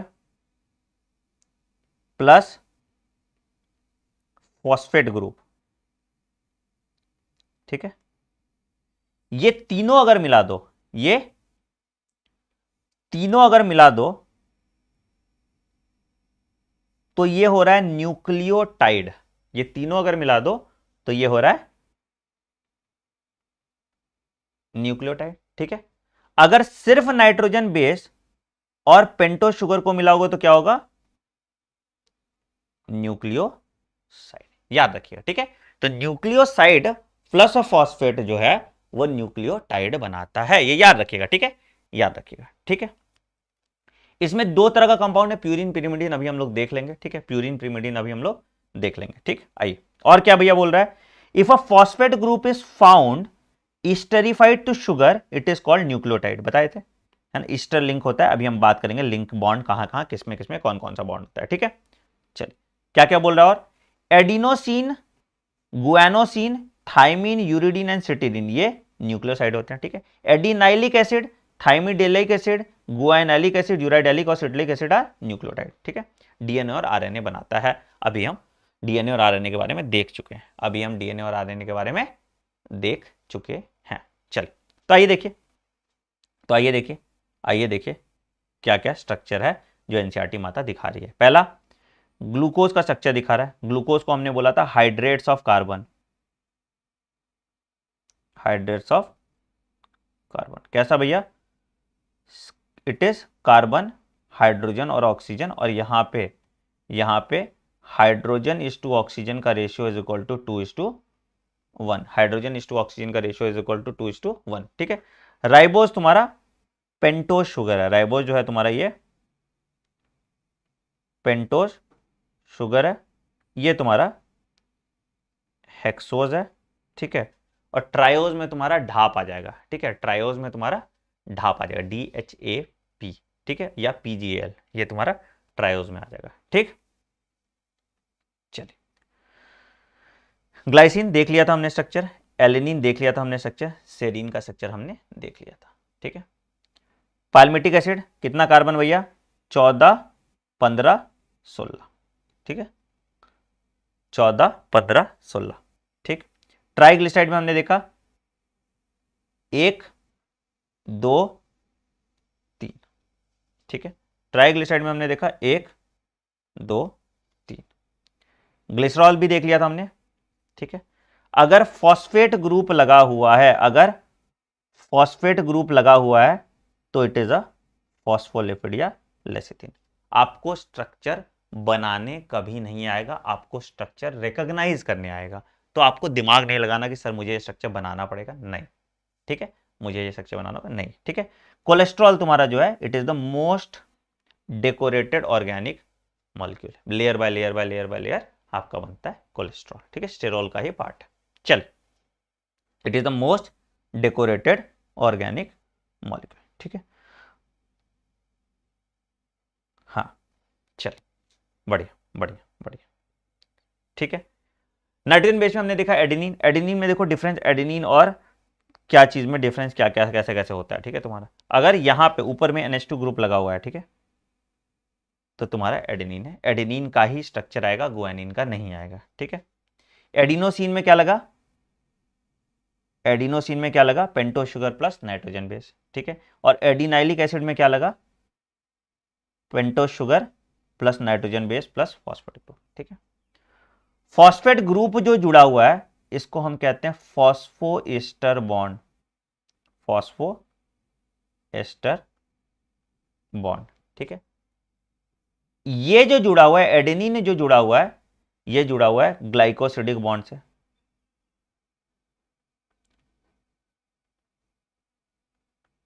and 2 nucleotides are joined by 3,5 phosphodiester linkage, ठीक है, लिख लीजिए 2 nucleotides are joined by 3,5 phosphodiester linkage, 2 nucleotides are joined by 3,5 phosphodiester linkage, ठीक है। इनका स्ट्रक्चर वगैरह डिटेल में हमने मॉलिक्यूलर बेसिस ऑफ इनहेरिटेंस में कर लिया है, जिनको देखना है अब जाके वहां पे देख सकते हैं, अगर आपने अभी तक नहीं देखा है तो, ठीक है, आपने अभी तक अगर नहीं देखा है तो चल, बहुत बढ़िया। तो ये हमारा बायो माइक्रोमोलिक्यूल्स खत्म हो गया, ये हमारा बायो माइक्रोमोलिक्यूल खत्म हो गया। देखो क्वेश्चन जो आता है बायोमोलिक्यूल चैप्टर से, जो नीट में आता है, ठीक है, स्ट्रक्चर बेस्ड क्वेश्चन नहीं आते। क्वेश्चन क्या है, थ्योरेटिकल क्वेश्चन आएगा, मोस्ट अबंडेंट एलिमेंट कौन सा हो गया अर्थ क्रस्ट पे, मोस्ट अबंडेंट ऑर्गेनिक मटेरियल कौन सा हो गया, ठीक है। फिर उसके बाद इंजाइम्स पे क्वेश्चन आते हैं चैप्टर से। उसके बाद क्वेश्चन कहां से आते हैं सर, प्राइमरी सेकेंडरी मेटाबोलाइट पे आता है, ग्लूट 4 पे क्वेश्चन आता है। तो आपको उस तरह का एनालॉजी रखना होगा, पाल्मिटिक एसिड में कितना कार्बन है इस पे क्वेश्चन आता है। तो थ्योरेटिकल क्वेश्चन आएंगे इसमें, पॉइंटर्स वाले क्वेश्चन आएंगे इसमें। तो स्ट्रक्चर में बहुत ज्यादा माथापच्ची मत करना, स्ट्रक्चर में बहुत ज्यादा माथापच्ची फॉर नाउ नहीं करना। अगर आपको आती है तो बहुत अच्छी बात है, ठीक है, नहीं आती है तो साइड से निकल लेना, याद रखना, ठीक है, नहीं तो परेशान हो जाओगे, ठीक है। जहां जहां से सवाल आ रहा है उसको मैंने इलस्ट्रेट बहुत अच्छे से किया है और बाकी पार्ट में छोड़ता जा रहा हूं, तो आपको बिल्कुल एक कन्फाइंड नॉलेज मिलेगा, टू द पॉइंट, ठीक है। चलो आई, अब आते हैं प्राइमरी और सेकेंडरी मेटाबोलाइट। प्राइमरी और सेकेंडरी मेटाबोलाइट्स पे भी सवाल आया था, ठीक है। प्राइमरी मेटाबोलाइट्स क्या है, मेरे बॉडी कुछ प्रोड्यूस कर रहा है जिसका कुछ ना कुछ काम हमको पता है, जैसे एंजाइम्स हम प्रोड्यूस कर रहे हैं, कुछ भी कर रहे हैं, तो that is the primary metabolites of my body, ठीक है। मेरा बॉडी कुछ ऐसा प्रोड्यूस कर रहा है जिसका हमको काम नहीं पता है, उसको हम सेकेंडरी मेटाबोलाइट्स कहते हैं। तो आइए देखिए बेटा क्या है, if we make a list of biomolecules, such as the list would have thousands of organic compounds including amino acids, sugar for regions, we can call these biomolecules as metabolites, ठीक है। In animal tissue, one notices the presence of all such categories of compound, they are called primary metabolites. However, one analyzes fungal and microbial cell, one would see thousands of compound other than these primary metabolites, जैसे alkaloids, flavonoids, rubber, essential oils, antibiotics, coloured pigment, ये सबको हम secondary metabolites कहते हैं, ठीक है। ये सबको हम सेकेंडरी मेटाबोलाइट्स कहते हैं। सेकेंडरी मेटाबोलाइट्स का इंपॉर्टेंट आपको नाम जानना है, मैं बता दूंगा अभी कौन कौन सा आपको जानना है, ठीक है। While primary metabolites have identifiable function in the normal physiological process, secondary metabolite के बारे में हमको नहीं पता है, but they are used by us. However, many of them are useful to our human welfare, ठीक है। आइए देखिए सेकेंडरी मेटाबोलाइट्स कौन कौन सा है जिस पे सवाल आता है, ठीक है। कैरोटिनॉइड्स, कैरोटिनॉइड्स, एंथोसियानिन, याद रखिएगा ये वाटर सॉल्युबल होता है, एंथोसियानिन जो है ये वाटर सॉल्युबल पिगमेंट होता है, ये दूसरा वाला जो है तुम्हारा वो लिपिड सॉल्युबल है, ठीक है। एल्कलॉइड्स में आ जाएगा मॉर्फिन, कोडिन, पता ही है तुमको, ठीक है। टर्पेनॉइड्स में आ जाएगा तुम्हारा मोनोटर्पिन और डाइटर्पिन, ठीक है। एसेंशियल ऑयल स्मेल के लिए आता है, लेमन ग्रास बड़ा अच्छा महकता है ना, ठीक है। टॉक्सिन में आ गया आर्बिन और रिकिन, ठीक है। लेक्टिन पे सवाल आया, ठीक है। लेसिथिन और लेक्टिन में कंफ्यूज मत करना, लेसिथिन फॉस्फोलिपिड है और लेक्टिन और लेसिथिन में कंफ्यूज मत करना। इस पे पीवाईक्यू आया हुआ है, 2 बार आया हुआ है, ठीक है। इस पे पीवाईक्यू आया हुआ है, 2 बार आया हुआ है। लेक्टिन और लेसिथिन में कंफ्यूज मत करना, लेक्टिन और लेसिथिन में कंफ्यूज मत करना, ठीक है। ड्रग्स में ये तुम्हारा आता है विनीब्लास्टिन, ये तुम्हारे कैंसर ट्रीटमेंट के लिए यूज होता है, ठीक है। और पॉलीमेरिक सब्सटेंस में रबड़, गम्स और सेल्यूलोज, इसको आपको याद करना पड़ेगा। This table is important, this table is important. इस पे टॉक्सिन भी इंपॉर्टेंट है, ठीक है, जो आपको याद करना पड़ेगा, ठीक है। इस दोनों पे सवाल आ सकता है, इन दोनों पे सवाल आ सकता है, ठीक है, ये इंपॉर्टेंट है। चलिए अब आते हैं bio macro molecule. Micro molecules तो हमने देख लिया, छोटू मॉलिक्यूल है तो माइक्रो है, बड़ा मॉलिक्यूल है तो मैक्रो है। तो अब आते हैं बायो मैक्रो मॉलिक्यूल्स पे। चलिए क्या है भैया बायो मैक्रो मॉलिक्यूल, तो अगर इनसॉल्युबल फ्रैक्शन में हमको मिल रहा है तो मैक्रो मॉलिक्यूल है, अगर इनसॉल्युबल फ्रैक्शन में हमको मिल रहा है तो मैक्रो मॉलिक्यूल है। क्या है, there is one feature common to all compounds found in acid soluble pool, क्या कि मॉलिक्यूलर वेट 800 डाल्टन तक है, जो मैंने बताया था लेस देन 1000 डाल्टन कर लो, मोटा मोटी मान लो, ठीक है, घुमा फिरा के, ठीक है। The acid insoluble pool fraction has only 4 types of organic compound, कौन कौन सा भैया, प्रोटीन है, न्यूक्लिक एसिड है, पॉलीसेकेराइड्स है और लिपिड्स है, ठीक है। प्रोटीन किसका बना है, अमाइनो एसिड का बना है। न्यूक्लिक एसिड किसका बना है, तुम्हारा न्यूक्लियोटाइड्स का बना हुआ है। पॉलीसेकेराइड्स किसका बना है सर, पॉलीसेकेराइड्स आपका ग्लूकोज है ना, उसका बना हुआ है। और लिपिड जो है, लिपिड आपका फैटी एसिड और ग्लिसरॉल का बना हुआ है, ठीक है। These classes of compounds have an exception to lipid which has molecular weight in the range of 10,000 Dalton or above, देखो ठीक है, that they have molecular weight in the range of 10,000 Dalton or above, मतलब है तो ये micro molecule but ये acid insoluble pool में आपको पाया जाता है, ठीक है। तो फॉर दिस रीजन, ठीक है, फॉर दिस रीजन इसको हम मैक्रो मॉलिक्यूल बोलते हैं, ठीक है, ये वाला इंपॉर्टेंट, ठीक है। For this very reason biomolecular chemical compound found in living organism are of 2 types. One, those whose molecular weight are less than 1000 Dalton are usually referred to as micromolecules, ठीक है, and while those who have more than 1000 Dalton are referred to as macromolecule, are referred to as macromolecule. ठीक है, याद रखिएगा. ठीक है, तो the molecules in the insoluble fraction with the exception of lipid are polymeric substance. ठीक है, lipid do not form polymers. मैंने बताया था lipids do not form polymer. ये एनसीईआरटी लाइन है. ठीक है, lipids do not form polymers. ठीक है, ठीक है, ठीक है, ठीक है, ठीक है, ठीक है, ठीक है. Lipids are indeed small molecular weight compounds and represent not only as such but also are arranged into structure like cell membrane and other membranes. हमने बात किया था इस पे. ठीक है, हमने बात किया था इस पे. ठीक है, lipids are not strictly macromolecules. मैंने आपको बताया था, है ना, एसिड इनसॉल्युबल पूल में पाया जाता है but they are not strictly macromolecules. ऐसे ये होते माइक्रोमोलिक्यूल्स हैं. ठीक है, समझ में आ गया. ये लिपिड वाली बात हमने क्लियर कर ली थी, हमने शुरू में ही क्लियर कर ली थी. लिपिड वाली बात की थी ना, लिपिड वाली बात हमने शुरू में ही कर ली थी. ठीक है, अच्छा देखिए क्या है, तो यही होता बोल रहा है कि when we grind a tissue we are disrupting the cell structure, cell membrane and other membranes that are broken into pieces in form of vesicles which are not water soluble. Therefore these membrane fragments in form of vesicles get separated along the acid insoluble pool. इसीलिए हमको ये क्या है, इसीलिए हमको ये acid insoluble pool में मिलता है बट ये है माइक्रोमोलिक्यूल. ठीक है, ये हमको मिलता है एसिड इनसॉल्युबल पूल में बट ये माइक्रोमोलिक्यूल है, मैक्रोमोलिक्यूल नहीं है. क्लियर है मामला, क्लियर है, क्लियर है, क्लियर है. तो याद रखिएगा, ये मैंने देखो साफ साफ पहले क्लास में शुरू में लिखवा दिया था, पहले पार्ट में लिखवा दिया था भैया. क्या कि देख लीजिए क्या क्या लिखवाया था मैंने, नोट करके लिखवाया था ना, लिखा दिया था ना. देखो जो नए बच्चे अभी आए हैं, lipids are micromolecule but they are found in the acid insoluble fraction. ठीक है, चलिए आगे बढ़ते हैं, आगे बढ़ते हैं, आगे बढ़ते हैं. अब आओ, अब आओ, अब आओ देखते हैं आगे का कंपाउंड. अब आते हैं प्रोटीन से स्टार्ट करते हैं. ठीक है, अब यहाँ पे ये वही है एवरेज कंपोजिशन. सेल में क्या होगा, ऑब्वियसली सबसे ज़्यादा वाटर होगा, फिर प्रोटीन होगा, फिर उसके बाद न्यूक्लिक एसिड होगा और फिर कार्बोहाइड्रेट होगा. सीक्वेंस याद रखिएगा, वाटर का सबसे ज़्यादा, फिर उसके बाद प्रोटीन, उसके बाद न्यूक्लिक एसिड और उसके बाद कार्बोहाइड्रेट्स और सबसे कम लिपिड्स, सबसे कम लिपिड्स. इसका सीक्वेंस याद रखना है. ठीक है, इसका सीक्वेंस इंपॉर्टेंट है, ये आपको याद रखना है. इसका सीक्वेंस इंपॉर्टेंट है, ये आपको याद रखना है. चलिए आइए स्टार्ट करते हैं अब हम प्रोटीन से. अब सबसे इंपॉर्टेंट है प्रोटीन का स्ट्रक्चर वक्चर, इस पर बहुत सवाल आता है. आइए, तो प्रोटीन्स भैया कैसे हैं, प्रोटीन्स हमारे polypeptides and they are heteropolymers. हमने बात की थी, proteins are polypeptides and they are heteropolymers.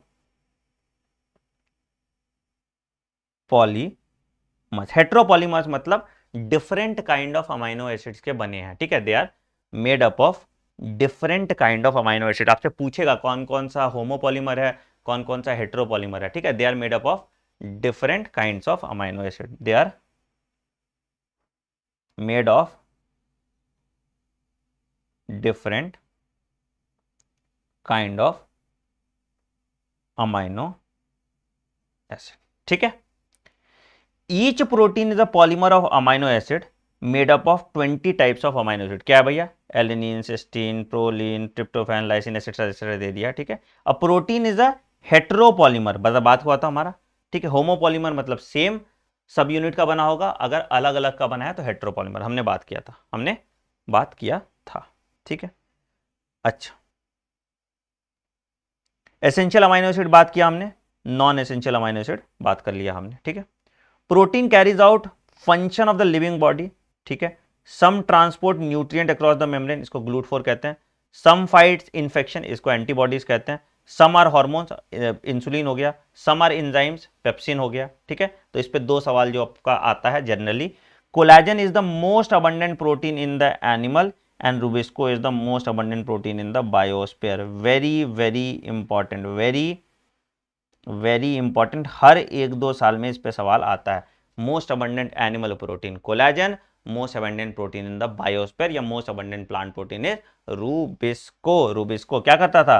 Carbon dioxide fixation कराता था। ठीक है, याद रखिएगा। ठीक, अब यहां पे GLUT4 पे भी सवाल आया हुआ था। ठीक है, enables glucose transport into cells, इसको GLUT4 कहते हैं। इन बाकी सब तुमको पता ही है, बाकी सब तुमको पता ही है ना। तो GLUT4 पे भी सवाल आया हुआ था, ये भी इंपॉर्टेंट है। ठीक है, तो कोलेजन, रूबिस्को, GLUT4, इस तरह के ही सवाल इस पे ज्यादातर आते हैं। आप अभी देखेंगे PYQ तो आपको दिखेगा इस तरह के ही सवाल इस पे ज्यादातर आते हैं। चल, अब बात करते हैं पॉलीसेकेराइड्स की, फिर बॉन्ड्स की बात करेंगे लास्ट में। इन्होंने बॉन्ड्स कैसे घुमा के दिया है ना, न्यूक्लिक एसिड दिया, अच्छा फिर बाद में स्ट्रक्चर ऑफ प्रोटीन किया। अलग इरिटेटिंग है भैया एनसीईआरटी। चलो पहले पॉलीसेकेराइड देखो फिर बॉन्ड, मतलब इंस्टॉलमेंट में कराने का क्या जरूरत है? पहले पूरा प्रोटीन करा देता, फिर पूरा कार्बोहाइड्रेट करा देता। अगर आपको डिटेल लेक्चर देखना है बायोमोलिक्यूल्स का तो मैंने पूरा डिटेल इस सीक्वेंस में कराया हुआ है ना, बायोमोलिक्यूल्स का देखा होगा, उम्मीद वाले बैच में कराया ना। अभी हम लोग एनसीईआरटी के हिसाब से चल रहे हैं, इसलिए मैं एनसीईआरटी रिव्यू में करा रहा हूँ। बहुत डिटेल लेक्चर देखना है 5-6 घंटे का, तो मैंने उम्मीद वाले क्लास में पूरा कराया हुआ है। ठीक है, अगर तुमको देखना है बेटा, जो हम मार्क कर रहे हैं वो सब इंपॉर्टेंट है। चलिए पॉलीसेकेराइड्स की बात करते हैं। तो कहिए भैया क्या, the insoluble pellet also has polysaccharide. बिल्कुल, polysaccharides are long chain of sugar. ये क्या होता है? ये होमोपॉलीमर्स होते हैं, ये ज्यादातर होमोपॉलीमर्स होते हैं। अच्छा देखिए भाई, किसका है, कौन कौन सा होमोपॉलीमर है और किसका होमोपॉलीमर है, इंपॉर्टेंट है। कौन कौन सा होमोपॉलीमर और किसका होमोपॉलीमर है, इंपॉर्टेंट है। कहां सवाल आता है इसमें बताते हैं। देखो कहां सवाल आता है। Cellulose is a polymeric polysaccharides consisting of only one type of monosaccharide, that is glucose. तो cellulose is a homopolymer, पहला पॉइंट बहुत important, cellulose is a homopolymer। ठीक है, starch is a variant but in this it is present in the storehouse of the plant as animal tissue। ठीक है, ठीक, animals के पास क्या है? ग्लाइकोजन है ना। प्लांट स्टार्च के फॉर्म में स्टोर करता है, एनिमल ग्लाइकोजन के फॉर्म में स्टोर करता है। प्लांट स्टार के फॉर्म में स्टोर करता है और एनिमल्स ग्लाइकोजन के फॉर्म में स्टोर करता है। तीनों इनसॉल्युबल है। ठीक है, तभी एसिड इनसॉल्युबल फ्रैक्शन में मिलता है। इस पे सवाल आया हुआ था inulin, inulin is a polymer of fructose. Inulin is a polymer of fructose, ये आपके बॉडी में रिएब्सॉर्ब नहीं होता। ठीक है, inulin is a polymer of fructose and it is again a homopolymer,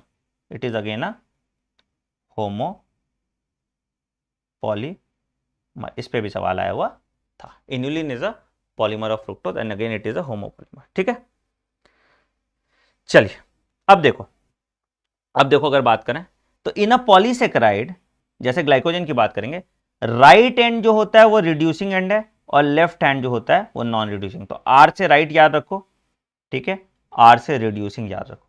तो राइट एंड जो है वो रिड्यूसिंग एंड है, ठीक है, लेफ्ट एंड जो है वो नॉन रिड्यूसिंग एंड होते हैं। लेफ्ट एंड जो है वो नॉन रिड्यूसिंग एंड होते हैं। ठीक है, एक और इंपॉर्टेंट पॉइंट जो है, starch forms helical secondary structure.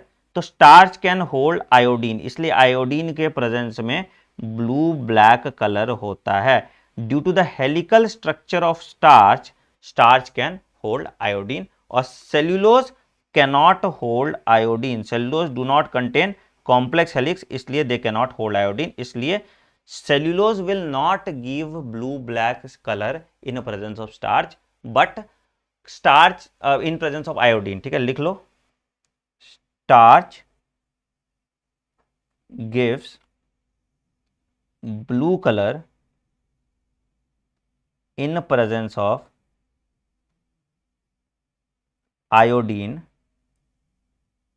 because of its helical structure।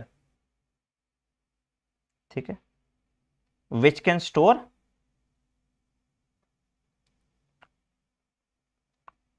iodine।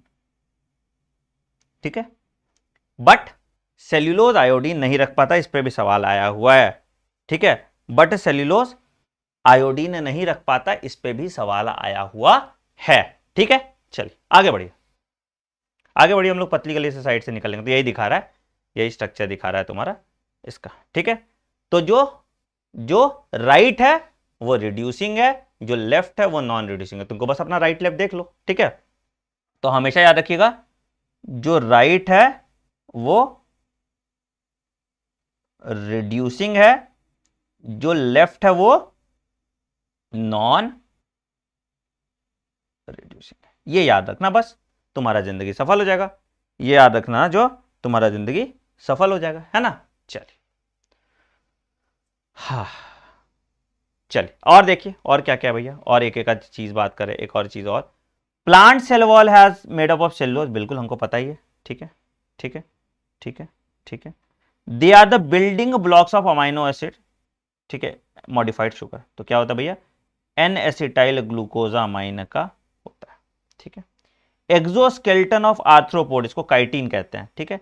Have complex polysaccharide and chitin, and याद रखिएगा कॉम्प्लेक्स पॉलीसेक्राइड होमोपॉलीमर है, लिखिएगा chitin is also a homopolymer. पुरानी एनसीईआरटी में काइटिन को हेट्रोपॉलीमर दिया है, नई एनसीईआरटी में काइटिन को होमोपॉलीमर दिया है, ठीक है।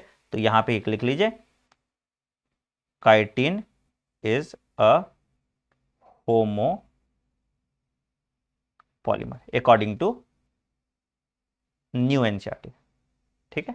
Chitin is also homopolymer according to new NCERT. It is found in exoskeleton of arthropods, it is found in exoskeleton of arthropods, ठीक है।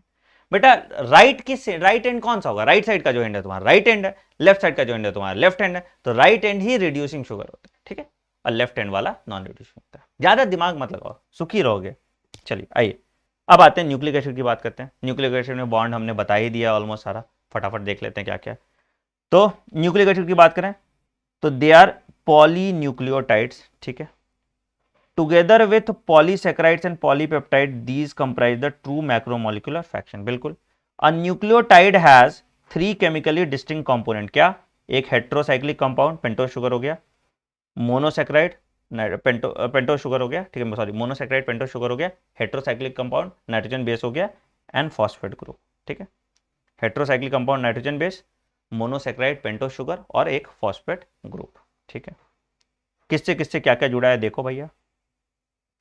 The heterocyclic compound are nucleic acids and are nitrogen base named adenine, guanine, uracil, cytosine and thymine, ठीक है। Adenine and guanine are substituted purine, ठीक है। Adenine और guanine जो है purine है, 9 मेंबर डबल रिंग स्ट्रक्चर, 1, 3, 7 और 9 पे नाइट्रोजन होता है, ठीक है। While the rest of them are substituted pyrimidine. Pyrimidine कैसा होता है, 6 मेंबर्ड सिंगल रिंग स्ट्रक्चर। इस पे हमने बकायदा वीडियो है मॉलिक्यूलर बेसिस ऑफ इंटरेस्ट में, जाके देख सकते हो पूरा डिटेल में, ठीक है।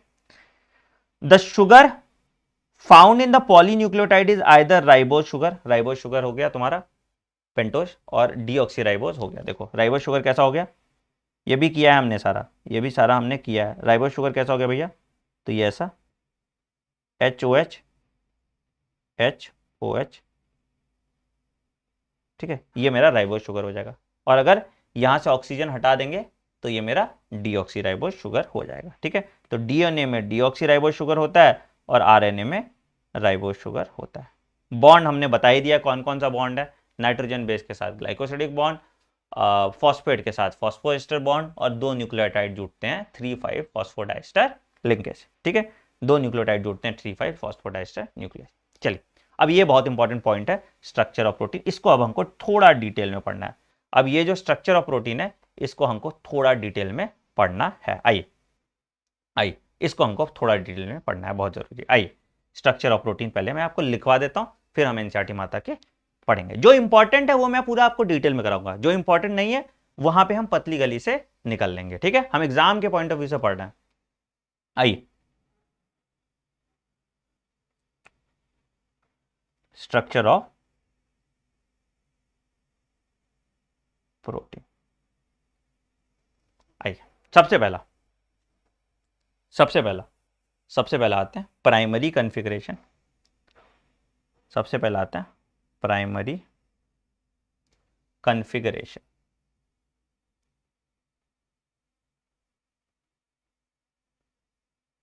प्राइमरी कॉन्फ़िगरेशन क्या होता है बेटा, प्राइमरी कॉन्फ़िगरेशन क्या है भैया, सीधा चेन, सिर्फ अगर पेप्टाइड बॉन्ड है तो it is a primary configuration, ठीक है। A straight chain, a straight chain of amino acid linked by peptide bond, linked by peptide bond। तो ये क्या भैया हो गया, ये मेरा हो गया primary configuration. Sir peptide bond कैसे बनता है, आपने तो बताया ही नहीं, तो आपको बताते हैं पहले पेप्टाइड बॉन्ड कैसे बनता है। अगर मान लो कोई भी एक मॉलिक्यूल ले लो, ठीक है, मान लो हमने ले लिया H2N C COOH, ठीक है, क्या है भैया यहाँ पे, ये R हो गया और ये H हो गया, ठीक है। इसको ऐसे हम कर सकते हैं क्या, इसको ऐसे हम कर सकते हैं, इसको COH को ऐसे कर लो और यहाँ पे ऐसे डबल बॉन्ड लगा लो, ठीक है, बेटर रहेगा, बेटर रहेगा, ठीक है। अच्छा दूसरा, दूसरा एक और ले लो, दोनों को जोड़ दो, ठीक है, NH2, ठीक। उसके बाद क्या भैया C, उसके बाद क्या है COOH, ठीक है, और यहाँ पे आ गया R, यहाँ पे आ गया R, और यहाँ पे मान लो H, उल्टा कर दो, सॉरी, यहाँ पे मान लो RH और यहाँ पे मान लो R, ठीक है, ठीक है। इन दोनों से पानी निकाल दो, अगेन फिर इनका हम पानी निकालते हैं। ओ अरे ये क्या किया हम, NH2 सॉरी, कुछ ना कुछ मेरे साथ होता ही है हाइड्रोजन पे नाइट्रोजन लगा, कोई ना, ठीक है, हाँ ठीक, आहो आहो, ठीक है, तो इससे पानी निकाल दो, ठीक है, ये बनाएगा तुम्हारा पेप्टाइड बॉन्ड। तो अब क्या हुआ, तो इससे पानी निकाल दिया तो क्या हुआ,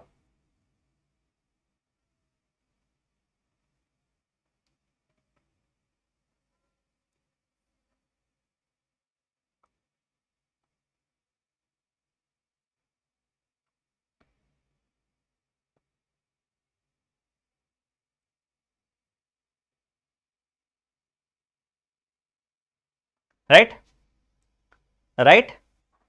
तो ये जो बॉन्ड बना, ये जो बॉन्ड बना, ये मेरा पेप्टाइड बॉन्ड है, ये जो बॉन्ड बना ये मेरा पेप्टाइड बॉन्ड है। तो अगर सिर्फ, अगर सिर्फ, अगर सिर्फ सिर्फ पेप्टाइड बॉन्ड की बात करेंगे तो ये प्राइमरी कॉन्फ़िगरेशन होता है, अगर सिर्फ पेप्टाइड बॉन्ड की बात करेंगे तो ये प्राइमरी कॉन्फ़िगरेशन होता है, ठीक है, कोई दिक्कत यहां पे।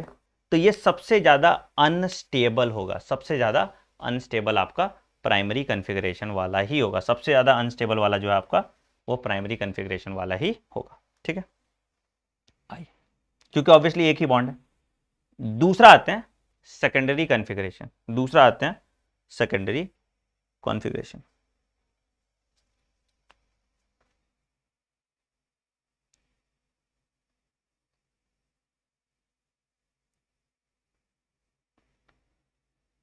सेकेंडरी कॉन्फ़िगरेशन मतलब peptide bond plus hydrogen bond, दो तरह का हाइड्रोजन बॉन्ड होता है, इंट्रामोलिकुलर हाइड्रोजन बॉन्डिंग और इंटरमोलिकुलर हाइड्रोजन बॉन्डिंग, ठीक है। पेप्टाइड बॉन्ड प्लस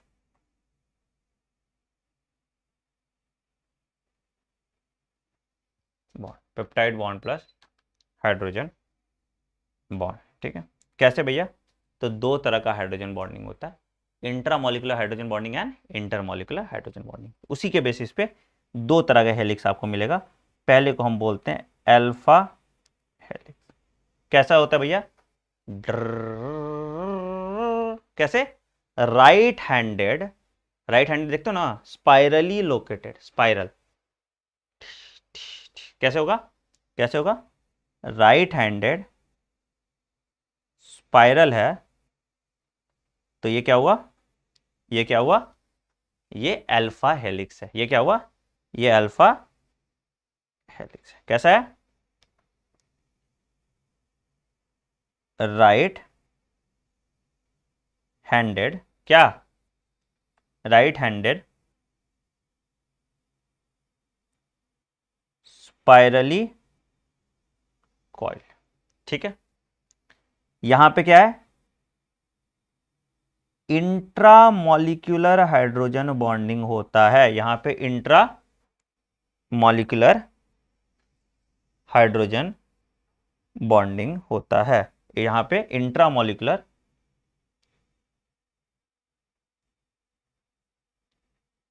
बॉन्डिंग होता है। कैसा होता है, इंट्रा मॉलिक्यूलर हाइड्रोजन बॉन्डिंग यहां पे होता है। ठीक है, क्या क्या एग्जांपल होगा भैया इसका, इसका एग्जांपल की बात करेंगे हम, केराटिन,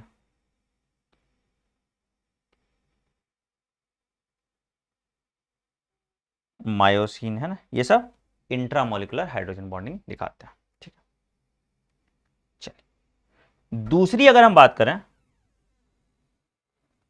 दूसरी अगर हम बात करें तो उसको हम कहते हैं बीटा हेलिक्स। ये जिगजैग होता है। ठीक है, ये जिगजैग स्ट्रक्चर होता है। जिगजैग समझते हो ना, ठीक है, यहां पे स्पाइरली रोटेटेड नहीं होगा। यहां क्या होगा, यहां पे इंटरमॉलिक्यूलर हाइड्रोजन बॉन्डिंग होगा। यहां पे इंटर मॉलिक्यूलर हाइड्रोजन बॉन्डिंग हो। ठीक है, अगर इंटरमॉलिक्यूलर हाइड्रोजन बॉन्डिंग हो रहा है तो तुम्हारा बीटा हेलिक्स है, नहीं तो अल्फा हेलिक्स है। ठीक है, बीटा हेलिक्स का एग्जांपल आ जाएगा तुम्हारा फाइब्रोनोइन और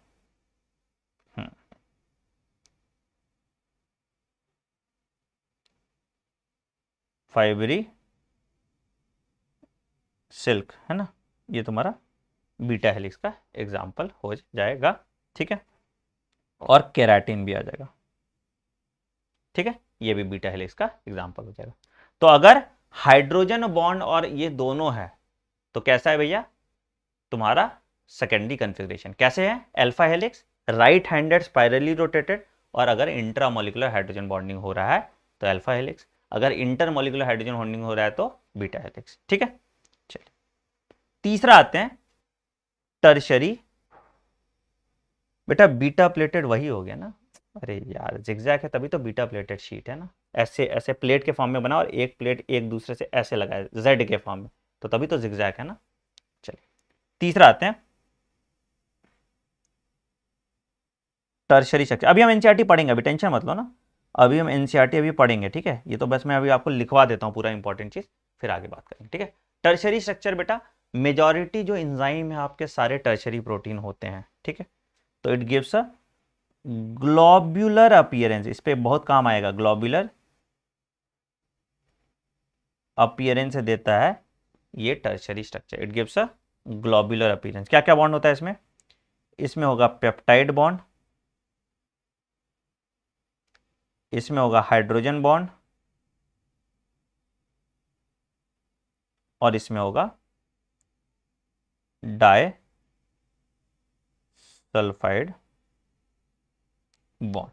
ठीक है, ठीक है, majority of the enzymes are tertiary protein, याद रखिएगा। ठीक है, majority of the enzymes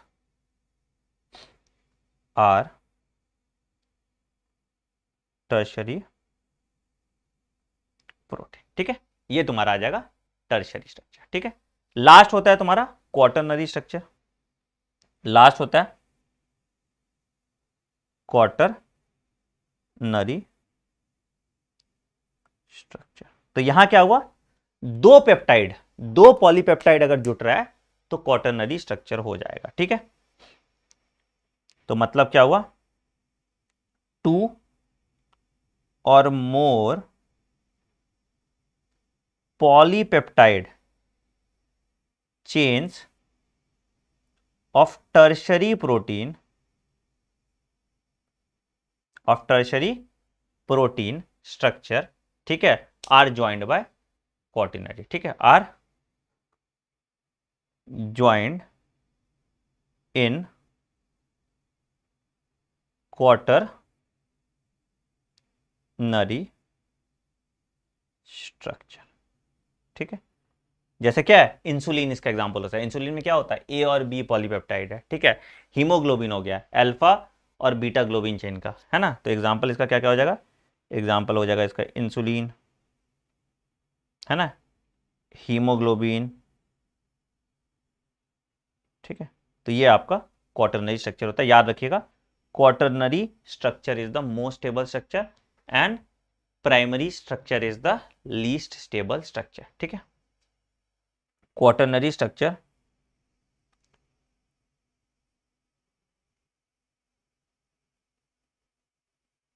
the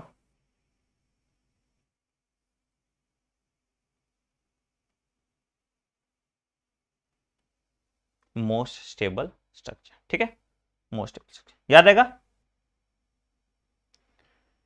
चलिए, बढ़िया बढ़िया बढ़िया। आइए अब स्ट्रक्चर ऑफ प्रोटीन एक बार एनसीईआरटी माता के चरणों के हिसाब से देख लेते हैं। क्या, protein as mentioned earlier are heteropolymers, बात किए थे, ऑफ अमाइनो एसिड। ठीक है ठीक है ठीक है ठीक है ठीक है ठीक है।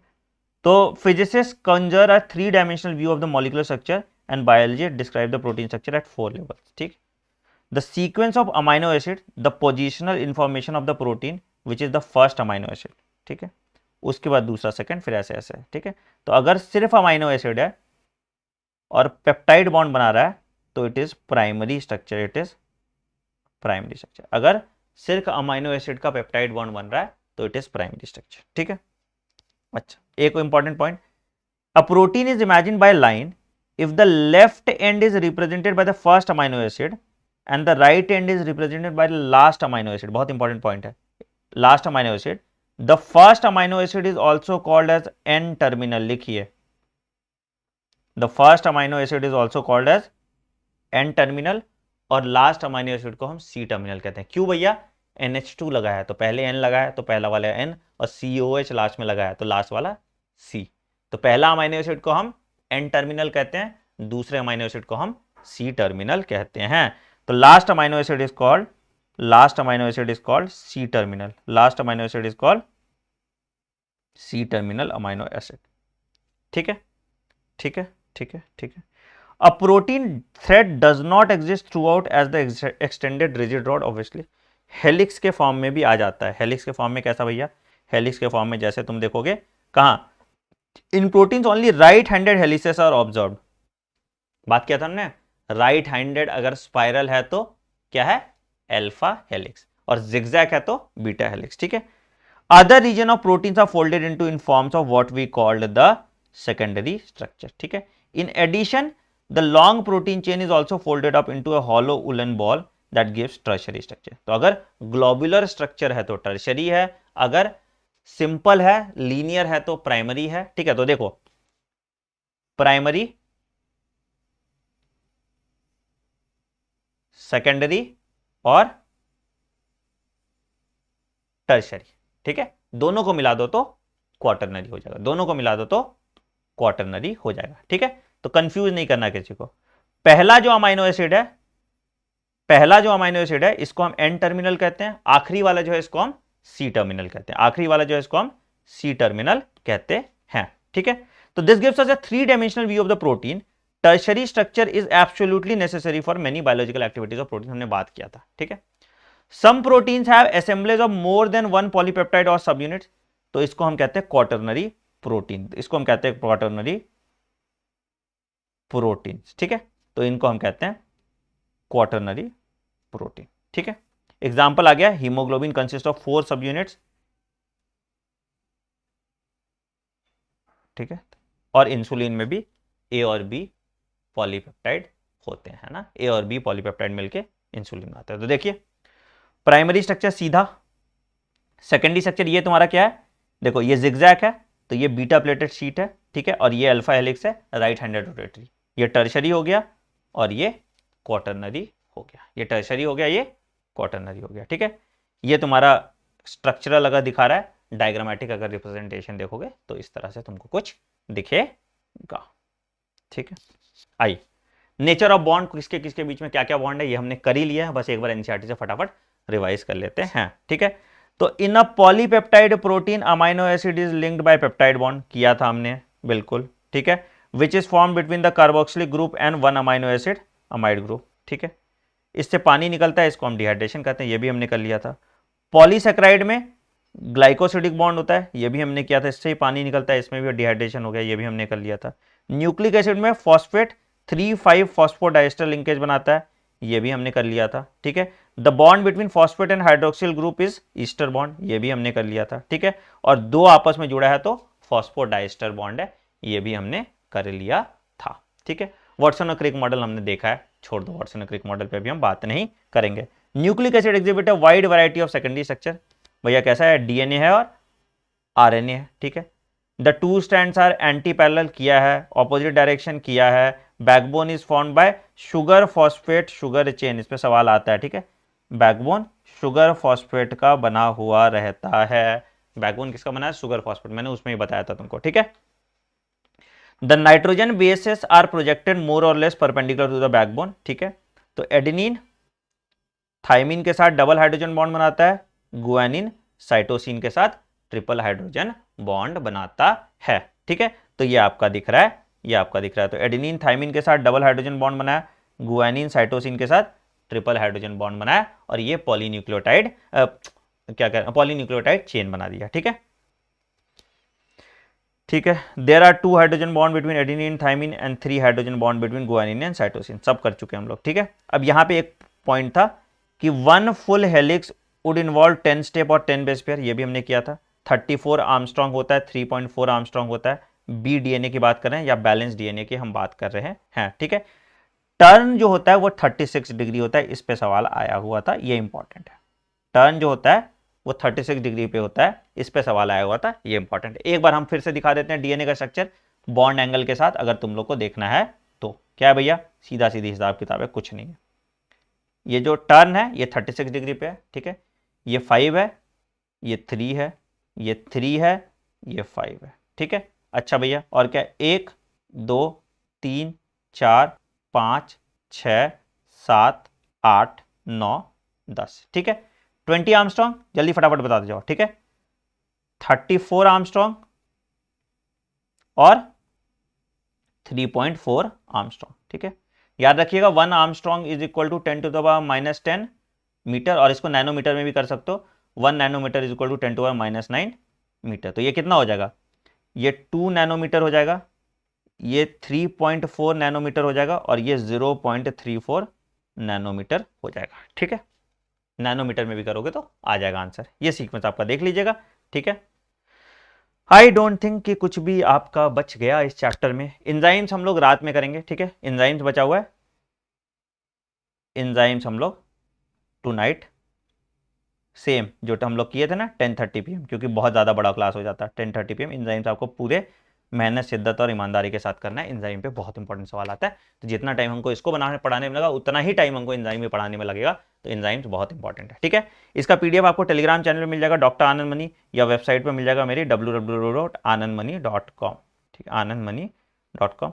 आपको माइंड मैप और नोट्स PDF सब कुछ आपको मिल जाता है। जितना कुछ भी आपको नीट की तैयारी के लिए चाहिए बायोलॉजी में, वो सब कुछ हम अवेल कराते हैं मेरे टेलीग्राम चैनल पे डॉक्टर आनंद मनी के नाम से, ठीक है। जो बच्चे अभी लेट भी ज्वाइन कर रहे हैं, फटाफट ज्वाइन कीजिए और सिलेबस कंप्लीट कीजिए मेरे साथ। All the best. वीडियो पसंद आए तो वीडियो को लाइक कर दीजिएगा। सेम अपना जो चलता है चैलेंज कंप्लीटेड, ठीक है। सारे बच्चे डालेंगे चैलेंज कंप्लीटेड आप चैट सेक्शन में, कमेंट सेक्शन में, जब आपका वीडियो एंड हो जाता है। और कोई दिक्कत है, कोई डाउट है तो पूछ लेंगे, सब कुछ समझ में आ गया तो भी बता देंगे। All the best guys. Video पसंद है तो वीडियो को लाइक कर दें, चैनल को सब्सक्राइब कर दो, बेल आइकन दबा दो, ताकि आप कोई नोटिफिकेशन मिस ना करें। Bye bye.